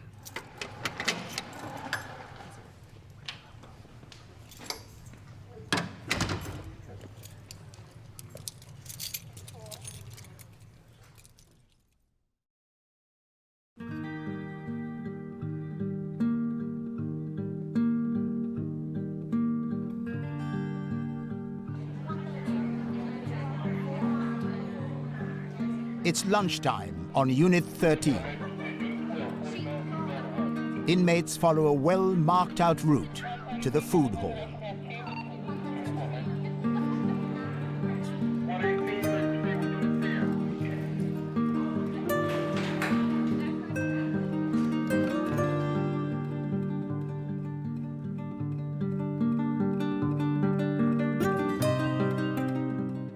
I meet up again with Addie Hartz, who is hoping very soon to leave this place for good. Am I allowed to grab one of these? Yeah. Okay, I'll grab. Okay. What's on the menu today? This is a chicken patty with gravy. What is this? A chicken patty. Okay. With gravy. This is supposed to be cabbage, and this is some kind of Spanish rice, I'm sure. Spanish rice? Yeah. Some of it's really not bad. I'm bashing the food, but some of it really isn't that bad. Like, I'm gonna eat this stuff. Yeah, this is a good tray today. Are you guys ready to say grace? Yes. Okay. Dear Lord, we come to you and thank you for this meal. We ask that you bless it and let it be nourishment to our bodies. In your precious name we pray and thank you. Amen. Amen. The gravy's too watery, so it made it really soggy. The other thing is about this place, which is very obvious, is that this is an all-female environment. Yeah. Which you've had to get used to. Right. And that's kind of funny because on the streets, I never really hung around females. But there's people here that I'm close with. Queenie's one of them. This is Crusher. We're close. Yeah. Not like sisters, but you know, just close. People that you bond with and have fun with. Yeah. It's okay. We all have a common bond. No matter your crime, we all have a common bond. Like we could see someone like Chris having a bad day or Addie have a bad day and then she crying. You know, this is a no-touch facility. We don't supposed to be hugging, but we do. I feel like women need the comfort of, hey, it's gonna be all right. Yeah. And if you can tell me all day, but if you touch me and let me know it's gonna be all right. Keep everything surface, you know? Is everything on the surface, or are there deeper relationships than that? In here? Yes. Yeah, plenty of them. But I try not to get involved in all that. I've been involved with deeper relationships in here, and it just didn't really go well, so I just try not to. Oh, so you were, you say? Mm-hmm. Yeah. And it didn't go well? No, not at all. Like, you feel like it's going well while it's going, but once they're, like, out of sight, they go home or something, it never goes as planned. Like, all the words they've said, it doesn't add up. Now, you're looking forward to being out in a few months, but what are the fears, what are the worries about this world that you're going into after 6, 7, 8 years? Well, what concerns you? Really just the fact of being put back in the same environment, the same surroundings, you know, and making the other choice, not the negative choice. So, what y'all say? Y'all don't like it? Well, we was looking at your cabbage. I was wondering, can I have it? You're looking at the cabbage. You can have my cabbage. Yes, please. Please have my cabbage. We're allowed to share food. So you had 2 cabbages today. That's right. You'll take the chicken patty? I sure will. I'm glad my presence here is serving some purpose. So you've left me bread and rice. That's right. And I'm not eating my rice. You can have mine. Thank you very much, ladies. That's how it works around here. Will you miss Addie? Will you miss? Yes, I will. To me, she's a youngster. So I think it's my job to put some meat on her brain, put a little knowledge on her, so she won't come back here, because this is not where you want to be. I keep her grounded, like if she's mad, I'll be like, okay, Addie, let's talk. Do you think that she's going to stay out of trouble? I think so. I think she got it right. She has babies, so I think she's You guys are gonna great. go home. It kind of keeps me really motivated. And that's the big point for you too, isn't it? You have your life back with your children. Yeah, that's the biggest thing. I just can't wait. They deserve so much more. You know, like this has been my life, and this is my parents' life, and this was their parents' life. And I'm just so ready to break that curse, that cycle.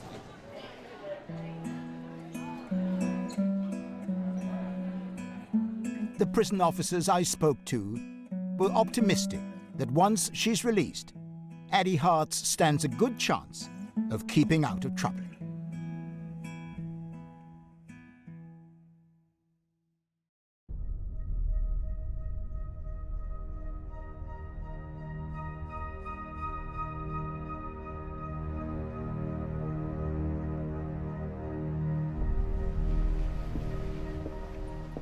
At the end of my first visit, I asked to see the convicted double murderer Sarah Pender again.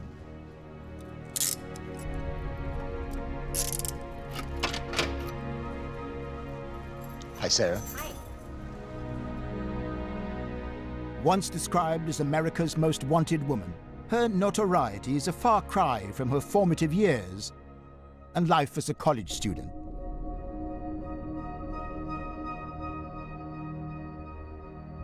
All that changed in the year 2000.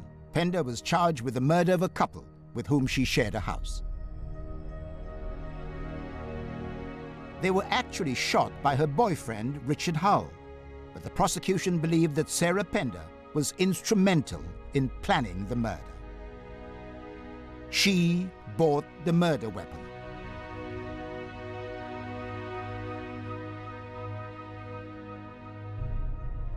And she helped to dispose of the bodies in this skip.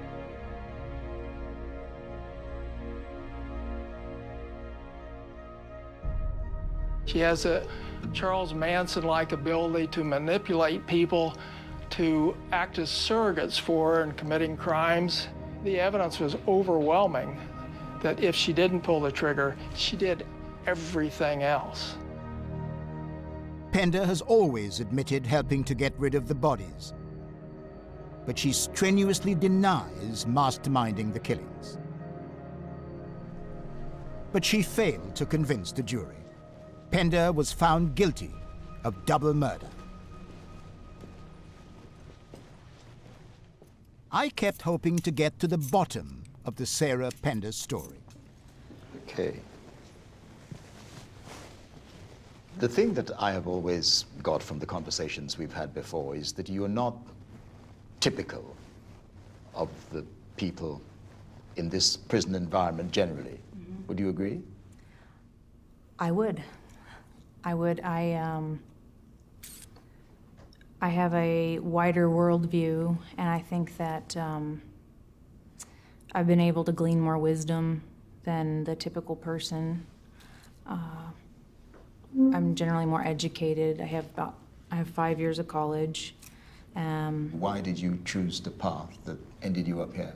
It was an emotional attachment to someone who, when I found out that he dealt drugs, that I accepted it because I didn't want to lose him.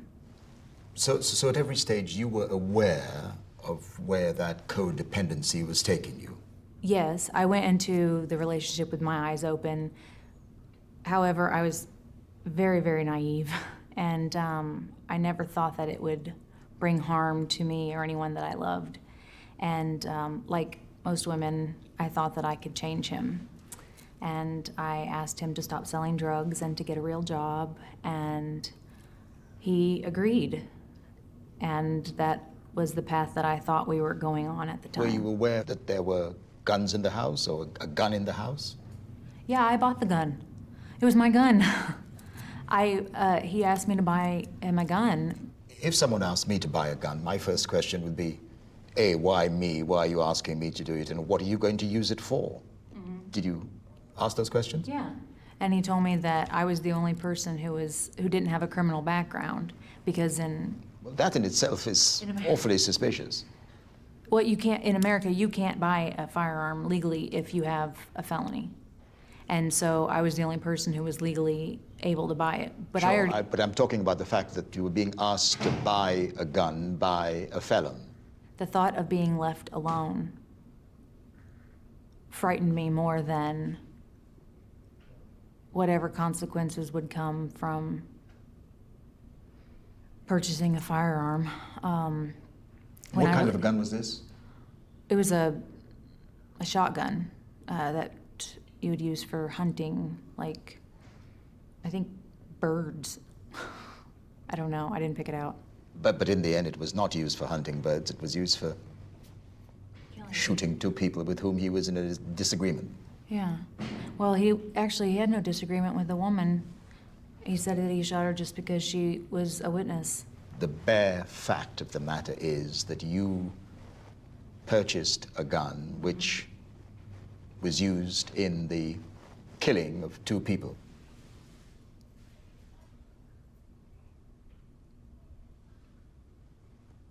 Did you think about the victims of the people who were killed in this crime? I think about them all the time. I think more about their families. The woman had 3 kids. Patricia, she had 3 children. And despite the fact that they were both felons, drug dealers, it doesn't matter. They were still people, and they have families that love them, just like I have a family that loves me. And they can't ever get those people back. What did you think when you heard the judge or the prosecutor pronounce a sentence on you? Because you were given two very long sentences. Yes, I was given 110 years. 110 years? Yeah.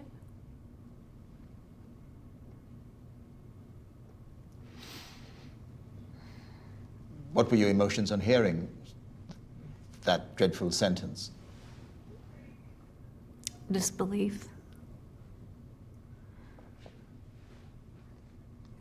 Why did the jury in the end conclude that you were directly involved in the murder of 2 people?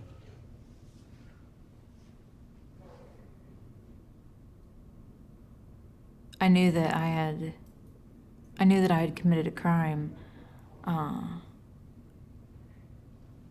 but I knew I wasn't guilty of murder, and I was willing to take responsibility for my actions. In that case, was it in somebody's mind, the mind of the prosecutors, the prosecuting authorities, that you had somehow encouraged or manipulated him into committing those murders? Yes. Yes, that was their theory, that I had, this is where the entire reputation of manipulation, that I'm a manipulator, came from. The prosecutor had went forward on the theory that I had manipulated Richard into murdering the victims, and his theory was that I wanted them out of my house. You were being judged, or you were seen, you were perceived as a two-faced manipulator. Yeah. Yeah. Which is a really hard label to carry. Every time I meet somebody new, if they are aware of my infamous reputation, it's a new hurdle to jump. And that's a consequence of my actions.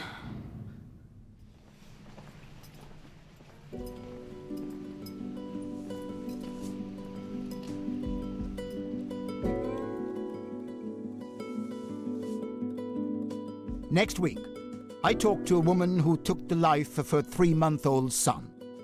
So you were classed as a baby killer? I was that, I am that. I'm a lot more than that as well, but that's who I am. I meet newborn Zayden. What would you tell your son when he is old enough about where he was born and the circumstances in which he was born? I would just tell him that Mommy made a big mistake and hopefully he won't ever come to a place like this.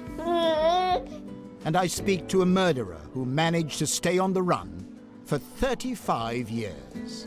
I heard something coming in the back door, and I thought, oh no, it's the cops.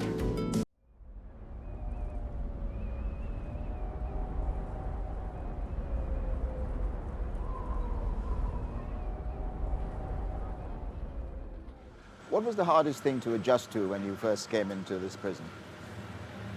I've always naively, I guess, thought that women were the gentler sex, the weaker sex. That's what society wants us to believe. And the fact that women can stab a man to death 40 times, I find that incomprehensible.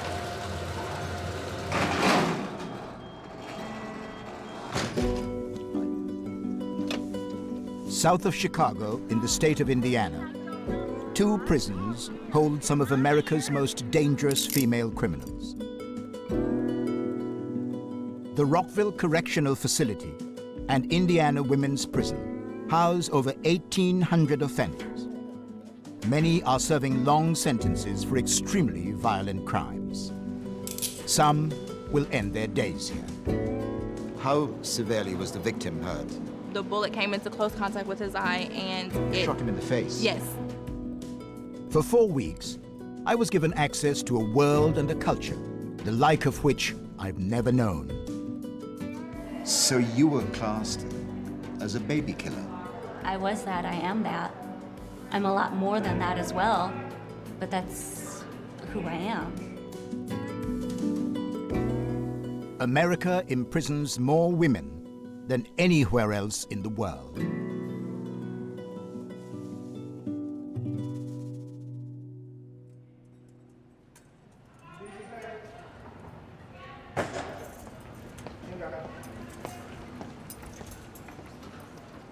My second visit to Indiana Women's Prison began in its segregation unit. The prisoners here are among the most dangerous, and some have been punished for breaking the rules. They're locked down for 23 hours a day and have no contact with the rest of the institution. Miss Boyd? Some people here would like to meet you.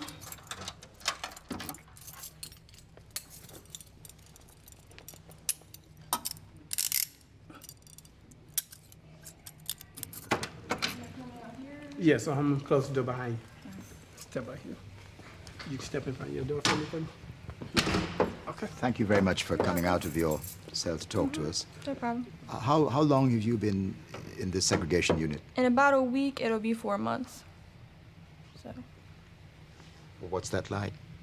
it's hard, especially being pregnant. You're pregnant? Yeah. Well, when did you find out you were pregnant? Where? When I got arrested, they gave me a pregnancy test at the county jail while I was there, and I found out there. And I was already like a month in my pregnancy, because I'm 5 months right now.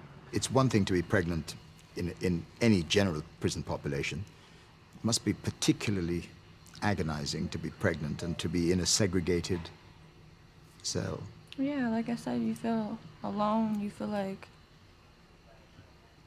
I mean, it's so depressing to where like every day at 6 o'clock when we get mail, you sit there on your bed and you look under your door to see if you get mail. And when you don't, like I sit there and I cry because I feel like everybody just forgot about me. And being pregnant is even worse because my hormones are driving me crazy. 1 minute I'm mad, 1 minute I'm even madder, 1 minute I'm really upset. It's just an emotional roller coaster in this little room by myself. When was your last communication with the father of your child? Before we came here.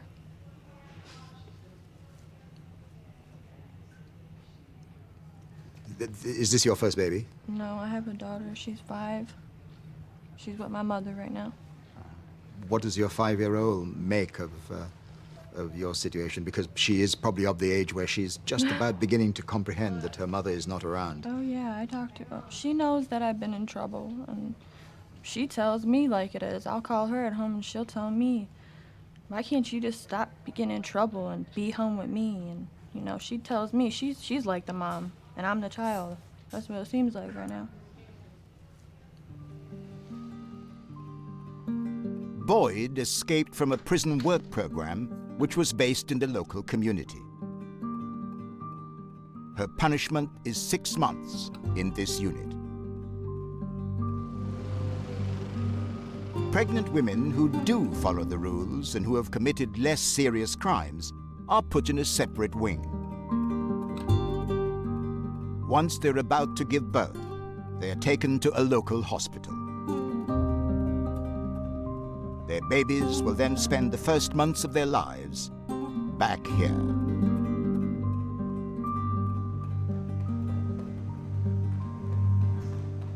Brooke, how long have you been in prison? I've been here since September. And when was your... He was born December 6th. What's his name? Zayden. Zayden. How well did they look after you in this facility when you were in the advanced stages of your pregnancy? They looked after us really well. Once I had to go and be induced, so they took me out like Wednesday evening, and I went to the hospital, got induced, and I had him later on that night.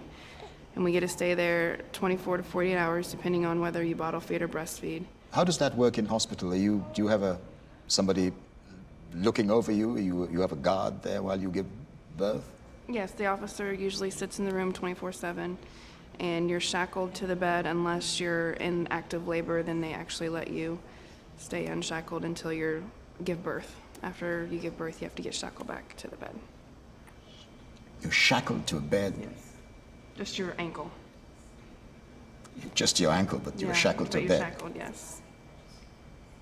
It's not the most propitious circumstances in which to have something which is so intensely personal. It was very embarrassing, very embarrassing. May I see the cell where you spend most of your time? Yes. Thank you.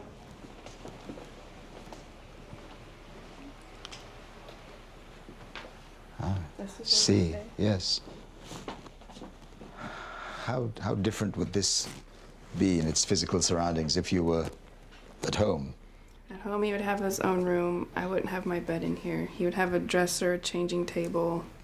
What would you tell your son when he is old enough about where he was born and the circumstances in which he was born? I really haven't thought about that question yet. I would just tell him that Mommy made a big mistake and it was for the better. Why I came here, it made Mommy learn a lot, and I hope he can learn from my mistakes and see how embarrassing it was to be here, and hopefully he won't ever come to a place like this.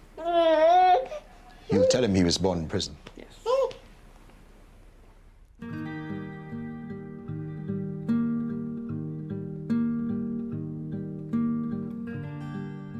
It's visiting time, and Kim is preparing to take baby Gabriella outside the unit.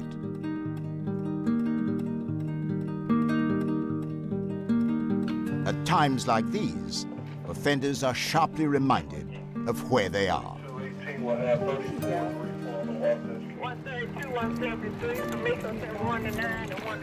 So you have to be accompanied on these visits out, Kim, do you? When we have the babies, yes. Yes. Why is that? Just for their safety. I mean, there's sexual offenders here that have done crimes like that, so that's one of the reasons why we escort them. It's difficult to believe that people will want to do anything to a child being taken out to a visiting area. I know. That it might happen. Yeah. And you have to make sure he doesn't. Yes, sir. This, after all, Kim, is a women's prison. So it's rather difficult to imagine that a woman would do something against a child. Oh, yeah. For me, it's hard for me to fathom that a mother or any woman would be able to do that to a child, but it happens, and there's actually women in this prison that have hurt their children. Yeah. Yeah, I couldn't imagine.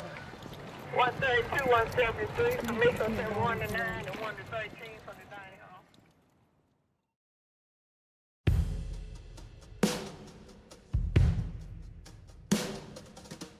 This is Rockville Correctional Facility, the largest women's prison in the state of Indiana, with more than 1,200 convicts. Lieutenant Brad Gray is taking me to Dormitory 5, one of the largest in the prison.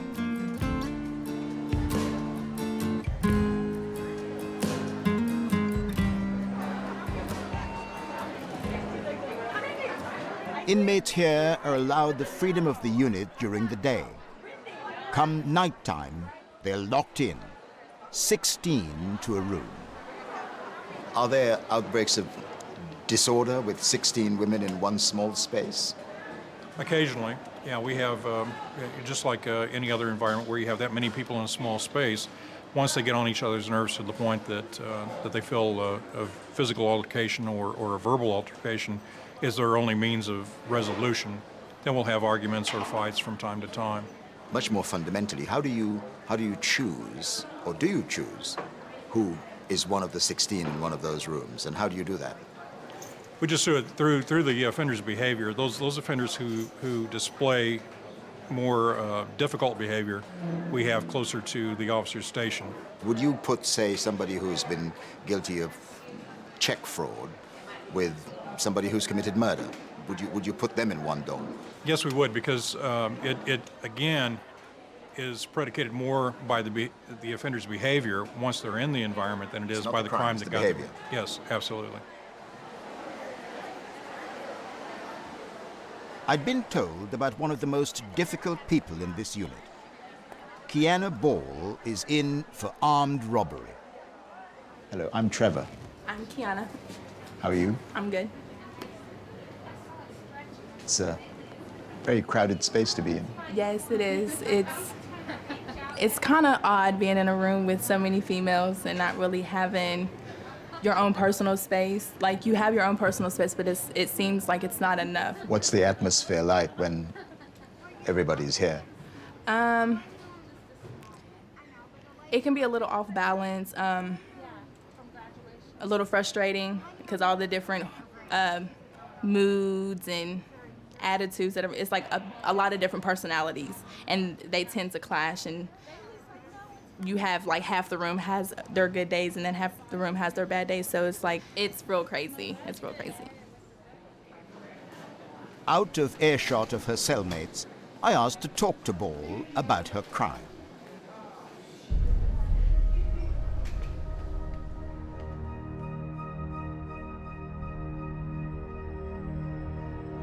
In 2009, Kiana Ball and her boyfriend Carlton Wright attempted to steal a van at gunpoint.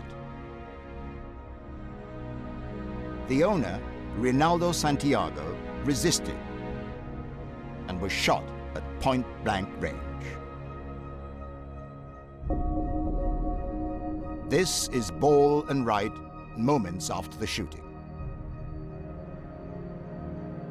They hide their weapons in a nearby apartment block. When she was arrested, police discovered these guns in Kiana Ball's handbag. How old are you now? I'm 22. I will be 23 in November. So you were 19 years of age? Yes. When you came to prison? It's a lot to handle, and I have kids at home, so that makes it a little more harder to cope with than anything. How many kids do you have at home? I have 2 kids at home. I have a little girl, Brianna. She's 6. She'll be 7 July 16th. And I have a 4-year-old son, Zion. He will be 5 June 12th. How were you caught? How were you found out? We found ourselves in a jam with a guy that we had met, and things just got out of hand. And we were trying to rob him, and just things, like I said, things got out of hand, things got carried away, and he ended up being shot, and You shot him? Yes. How severely was the victim hurt? He was severely hurt on the left side of his face.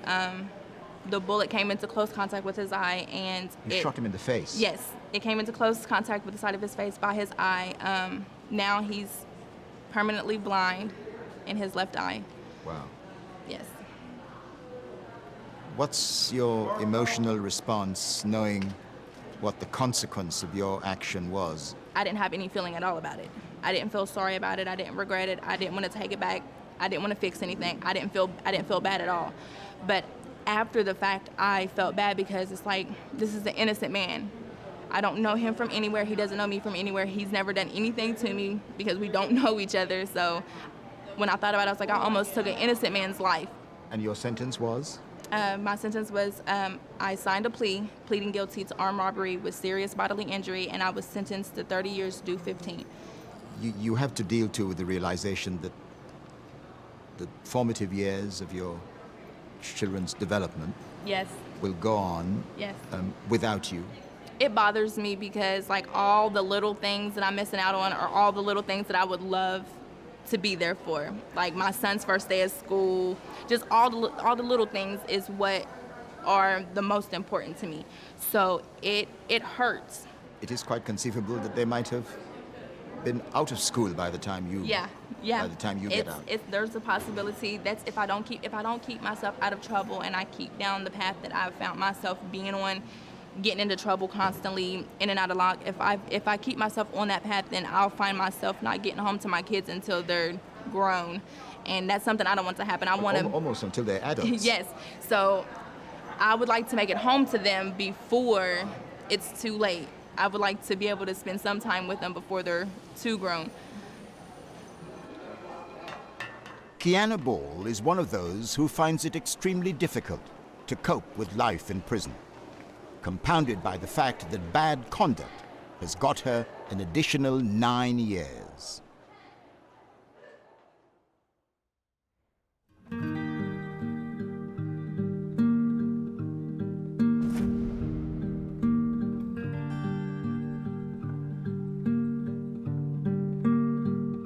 Evening recreation at Rockville. Prisoners have an hour's free time before lights out. The tedium of the unimaginable sameness of long days poses difficulties for even the toughest offenders. And for some, there's the constant pain of living with the memory of what you did. Dawn Hopkins was convicted of the battery and manslaughter of her 3-month-old son. After almost 15 years, she's about to be released. Hello. Do you mind if we interrupt your game for a brief while? No, that's okay. How much time do you get to play table tennis every day? We spend about an hour a day doing it Monday through Friday. It gives us something to do and gets us off the housing unit. It's a little bit of exercise, but it's not real intense. How long have you been at this facility? I've been incarcerated at this facility for 1 year, but I've been incarcerated for 14 and a half years. 14 and a half years? Yes, but it's almost over. I have 2 years left. In like 29 months, I go home. In your darkest moments here, have you reflected on the circumstances which actually brought you to prison? Yes. 3 months into my incarceration, I tried to take my own life because I couldn't deal with the guilt of what I had done to bring myself here. I was very lucky that an officer found me and saved my life. I hung myself 3 months into my stay. You tried to hang yourself? Yes, I did. I was facing the rest of my life incarcerated. I was 25 years old. I had taken another person's life, and I couldn't live with that. And I did try to take my own life when I was first incarcerated. So the trigger for your attempting to take your own life was the fact that you were looking ahead at this vast expanse of time that you had to do in jail? And the guilt of taking somebody's life, the pain that I had caused my family, and I just felt like I was never going to be able to do anything positive with my life ever again. It must be strange to think of going home after all this time. Actually, it's terrifying. The world has changed in so many ways. And when I'm done, I'll have done 16 years. And the amount of ways that the world has changed in that time, it's scary. And I don't have a lot of family support, so it'll be like standing on my own 2 feet for the first time in my life. What was your early life like? I was a full-time college student. I have a bachelor's degree in accounting, and I ran a bar that my stepdad owned. When I go home, I also have a degree in philosophy that I've earned since I've been incarcerated. When I go home, I'm hoping to eventually own my own bakery, coffee shop. I want to get my pastry chef license and do that kind of stuff when I go home. You seem to have worked it out pretty well. You seem determined not to be somebody who comes back, and you have a plan for your life in the future. Absolutely. I think that's what you have to do. You have to set goals, and you have to turn your dream into a goal. Set the steps and accomplish them one at a time to be able to reach your goal. Otherwise, you're just treading water.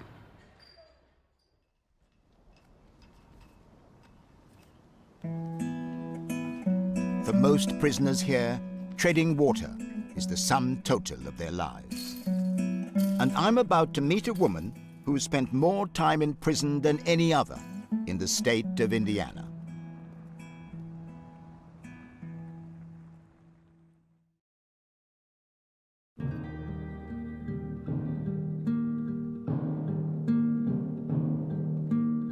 At Indiana Women's Prison, 69 inmates are here for life. They will, of course, be denied any chance of a return to their families. For the majority, that's the agony that constantly haunts them. One of the prisoners here came to this place years ago as a teenager. This is called the Programs Building. My escort is Officer Frank Bryan. Hello. Morning. Welcome. Thank you. M2, M1. This is our community outreach. These ladies up here are working on a quilt, I believe. Yes. Disregard the visiting room meeting. Okay. Meet you at 9 o'clock. These are some examples of some of the things they're making. I've been here since I was 16 years old. I've done 38 years, so. You've been here since six. Yeah, I don't get out much. Yeah, you've been here since you were 16. Yes. Yeah, but. That's a pretty early age to come to prison. Yeah. I'm the youngest. I was the youngest offender ever here, and now I'm the longest one to have ever spent as much time here. Yeah. That's your tag, yes? Yes, I've got the shortest DOC number. Which year did you come to this prison? Which year? In 75. 1975. 1975. Yes. I've never driven a car. I never went on a date. Never had a checking account. I was never able to be a mother. But a lot of these people in here that are younger, I'm mom. Do you have many family connections? Do people come to visit you? My sister does with her kids and her grandkids. So I still have a connection out there, yeah. How do they regard you? What do they think of you and of your situation? Oh, they want me to come home. They want me to, that hurts. Yeah. My two nieces, they went and broke their piggy bank and took their money to their mom, my sister, and said, "Is this enough to get Aunt Cindy out?" Gosh. Yeah. And that's what makes me emotional. It's very difficult for me to talk to somebody who's been in this situation for 38 years when I look back on my life and think all the things I have done in that time. Yeah. And to some extent, yours has... It's in a box. You came into prison at age 16. What for? Murder. I committed murder. What were the circumstances in which you killed someone? I was abused. I was extremely abused from basically a home that I was living at. And I tried to leave, and I set a fire trying to get out, and it got out of hand. And they died in the fire. So you started the fire? Trying to escape. Right. And how many people? 6. 6 people were in the house? Yes. And they died? Yes. Did you not know there were people there? I knew the people were there. What I was thinking was, if I set a fire, then everybody can get out and I can run. That was my intentions.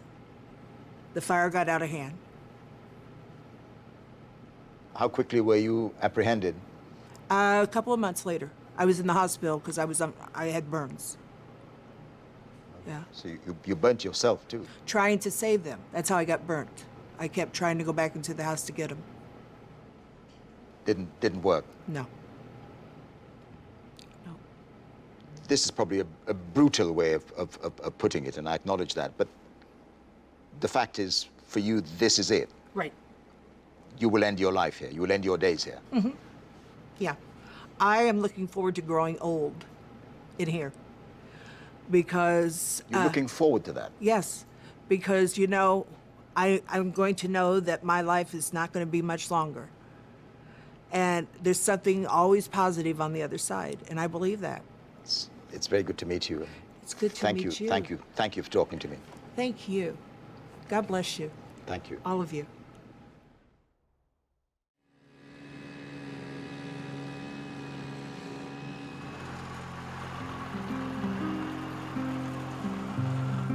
Early chow! Line up! Another day is beginning at Rockville.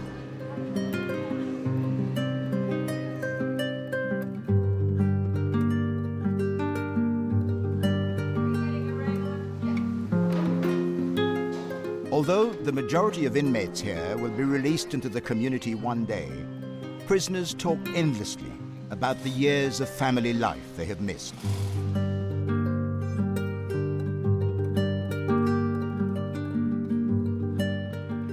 The story of one of the people here, though, is different.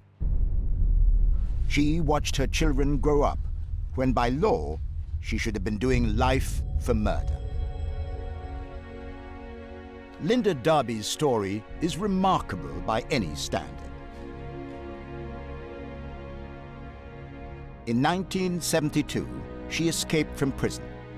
She went on the run for more than 30 years, and in that time, managed to create an entirely new life. To evade capture, she abandoned the family and the town she knew. She set out to start again in a small town in Tennessee. Darby's escape from the Indiana State Women's Prison was bloody. I was scratched up and bloody and everything from going over the barbed wire. For the past 30 years or so, the now 64-year-old has been living in Pulaski. Even Darby doesn't know how she kept her 30-year secret. Married with 2 children, 8 grandchildren, a playset is in the backyard. She cleaned houses for a living. Today, though, this fugitive has a message for people who believed her to be Linda McElroy and not Linda Darby. This is who I am. This is who I am.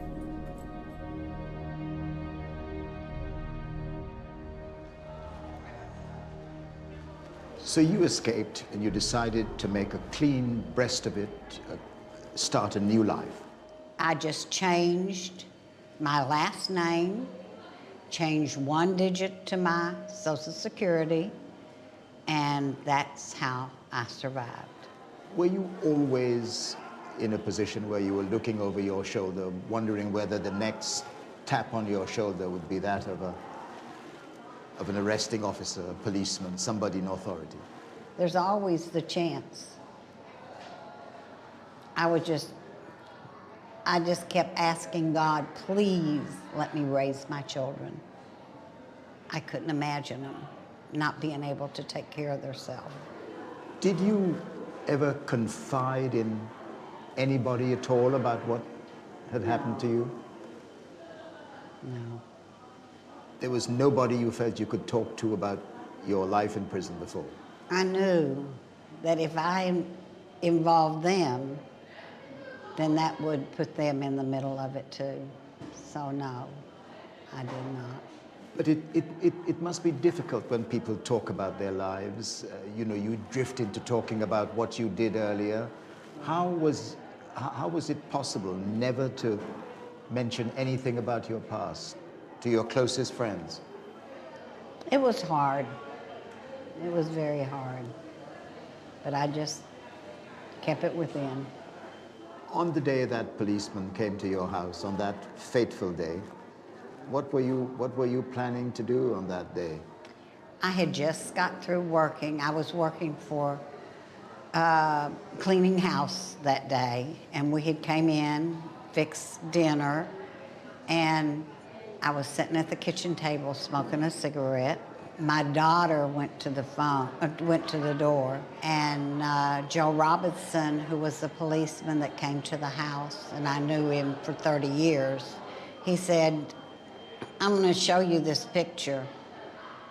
And Linda, tell me if you know who this person is." And I said, "It's me." He said, "No." He said, "I told them they were wrong." He said, "I've known you 30 years. I said, "Joe, what's the sense of me lying? I could sit here and lie all day to you, and fingerprints don't lie." I said, "You'd know it as soon as you took my fingerprints." What did you say to your children? I told them. And they said, "Mom, we're behind you 100% because we know you didn't do it." I told them that back in 1970, I was accused and convicted then of killing my my second husband. What did they say? They said, "We don't believe it. We know you didn't do it." And my husband said the same thing. Were you surprised that you were an escaped prisoner for so long? Did it surprise you? Mm-hmm. And now? And now, all I can do is try my best to work my way out legally, walking out the front door. I've never heard a story of somebody who's been on the run for 35 years. I've never heard anything quite like it.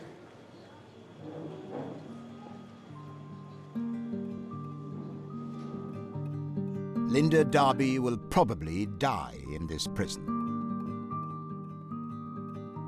But unlike the other women here, she has memories of 35 years of freedom.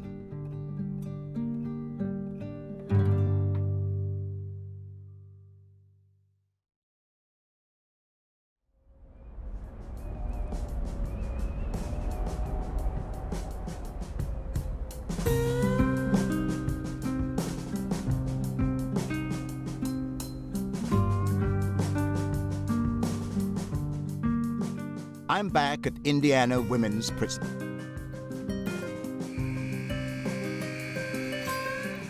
I'm here to see one inmate whose story I had found particularly disturbing.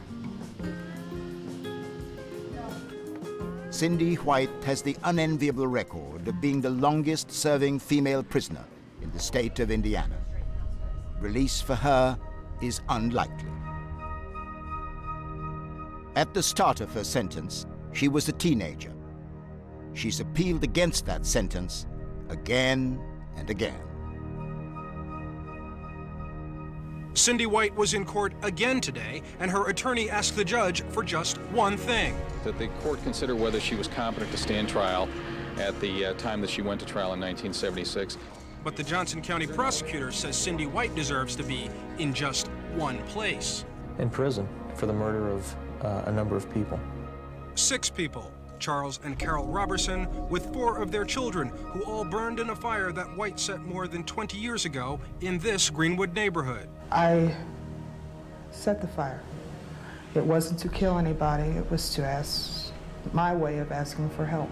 But White now says that she was not fit to stand trial back in 1976. She claims that she had been traumatized by years of sexual abuse by her father and even by the people she eventually murdered. Today, Cindy White hopes that a judge will overturn her murder convictions. None of her appeals has been successful. Her last was about 10 years ago.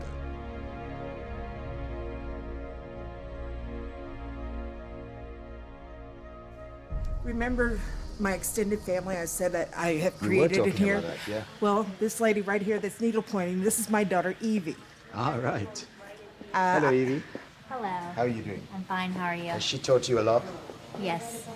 Yeah. She's probably the strongest woman I've ever met Really? Why do you say that? because I can't imagine being faced with what she's been faced with and staying as strong as she is. Having been here for such a long time. Yes. And I love her. Here, it's kind of like you see what you get. We've all been kind of in the same boat, hurt, disappointed, despair. So when you can reach out to someone that's walked in your shoes, then it makes it easier. So which is your I'm in space? the bottom one, Uh-huh. the messy one. Welcome to my home. Wow. Home which is shared with... Yes, this is my bunkie. Would you introduce yourself? Cheyenne Pennington. Hello. And we get along really well. I'm mama to her, she says. It's another member of your extended family. Yes, I get them without even realize I have them. And which is your bunk? This is my bunk. This is where I am secluded in. I come Wow. in, and when I don't want to be bothered with somebody or just alone, I will pull out and get down there and hide for just a little bit. You must have seen people come and go here over the years. Yeah, this unit, there's a lot of ins and outs, what we call. They finish their time and they go home. And I really don't deal with them too much because, well, it hurts. Because you see people who come here, you get to know them, and then they leave, and you stay. Yeah, and it hurts. I'm not going to say it doesn't. Because I really wanted to have that hope of going home. But as it is now, I know what's for real, and I had to be in reality. I can't hope on false hopes. But it's a recurring hurt because you see people come and go Oh, yes. constantly. I'm excited to see them go home because I know that they're going to be doing something that I can't do. And that is be with their family. But I have made a family in here to take away the pain. Why do they keep you? Why, in your mind, have they decided to keep you in these conditions? I don't know. That's a question I ask all the time is, what is it that I am not doing? You know, if they tell me what it is that I can do to say, okay, yes, you can go, I'll be more than happy to. I'll be more than happy to do it. You've been up for parole? I've been up several times, and each time I'm refused. And I finally got tired because the disappointment. When I go up before him, I'm like, yes, this year I'm going home. I just know it. There's no other way. But I'm tired of doing that. And I'm tired of getting my feelings hurt. And I figured this way, if they haven't let me go in the 37 years that I have tried to go, they're never going to let me go. So I've got to make do with what I have and make the best of it. How have you survived this for so many years? I tried to find somebody worse off than me. I tried to find someone that needs a kind word, that needs a hug, that needs to be shown that they care. I need to care for something or someone. I want to love. I want to be loved. It's a kind of escape from which there is, in fact, no escape. Yeah. It's just that you find that thing that makes you want to say, okay, I'm going to be okay today, and hold on to it.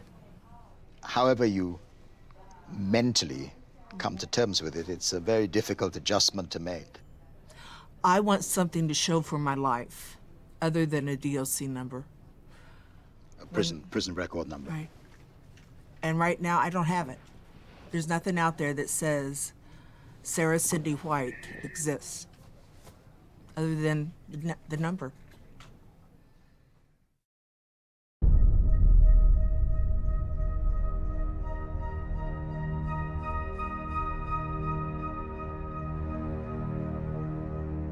I'm on my way again to the Rockville Correctional Facility. For the last time.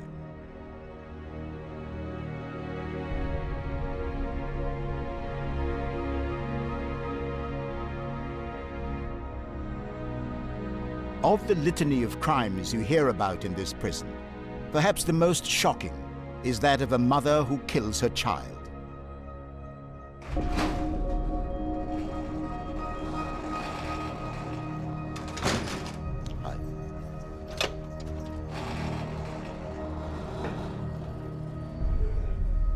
I'd come to see an inmate I'd met before.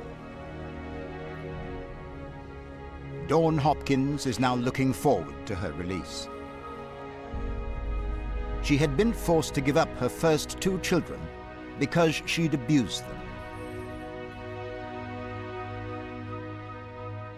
But in 2001, she was convicted of killing her 3rd child, 3-month-old Noah.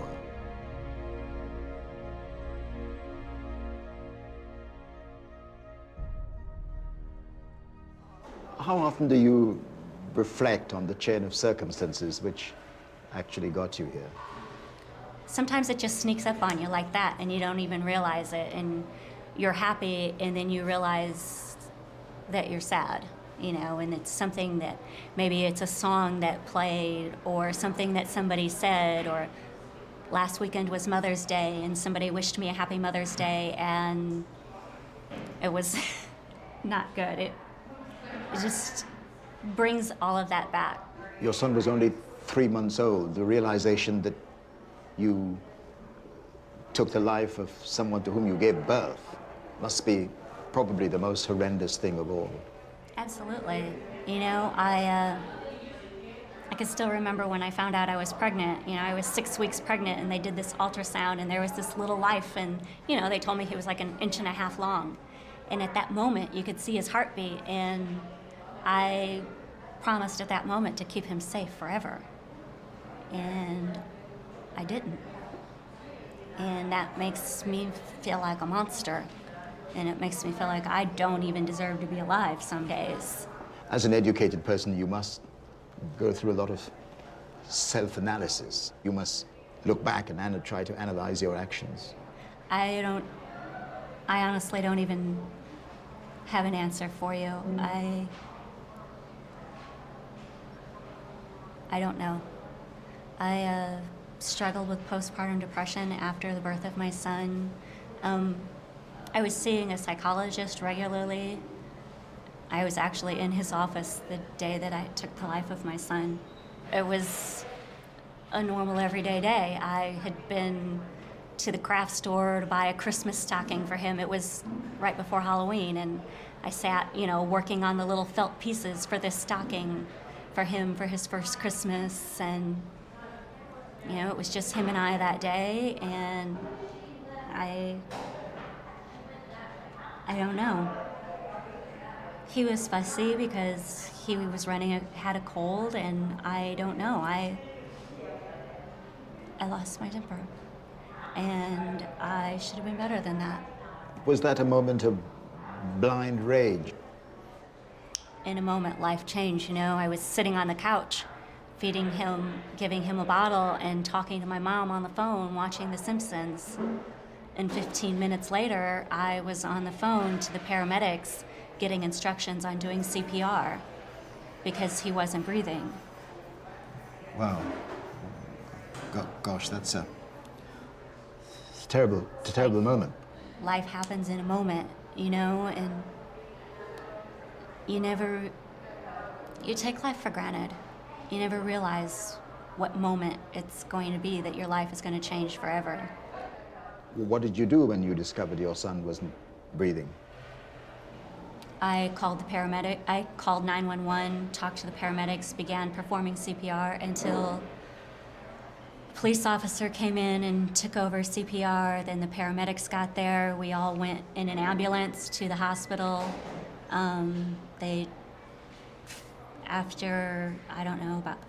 called in saying that they had a child coming in with unresponsive. So they had a chaplain there waiting to talk to me when I got there. And they were able to get his heart beating again, but due to the brain damage, he was not breathing on his own. So he suffered brain damage? Yes. He died from shaken baby syndrome. How quickly did they blame you for your son's death? But they didn't blame me. I was honest with them. I told them exactly what happened as much as I could remember, because at that point, all I wanted to do was save his life if possible, and it didn't matter what happened to me. Going through that long process of being in police custody, that must have been pretty traumatic, knowing what had happened. There were death threats made against me, and... Why people thought you were you were a child killer. A Yes. mother who kills her child is probably held up as one of the most Yes, horrific most people. contemptuous in our society. I mean, the most contemptuous would be a sex offender, you know, somebody that's a pedophile. Other than that, you're baby killers. So you were classed as a baby killer? I was that, I am that. I'm a lot more than that as well, but that's who I am.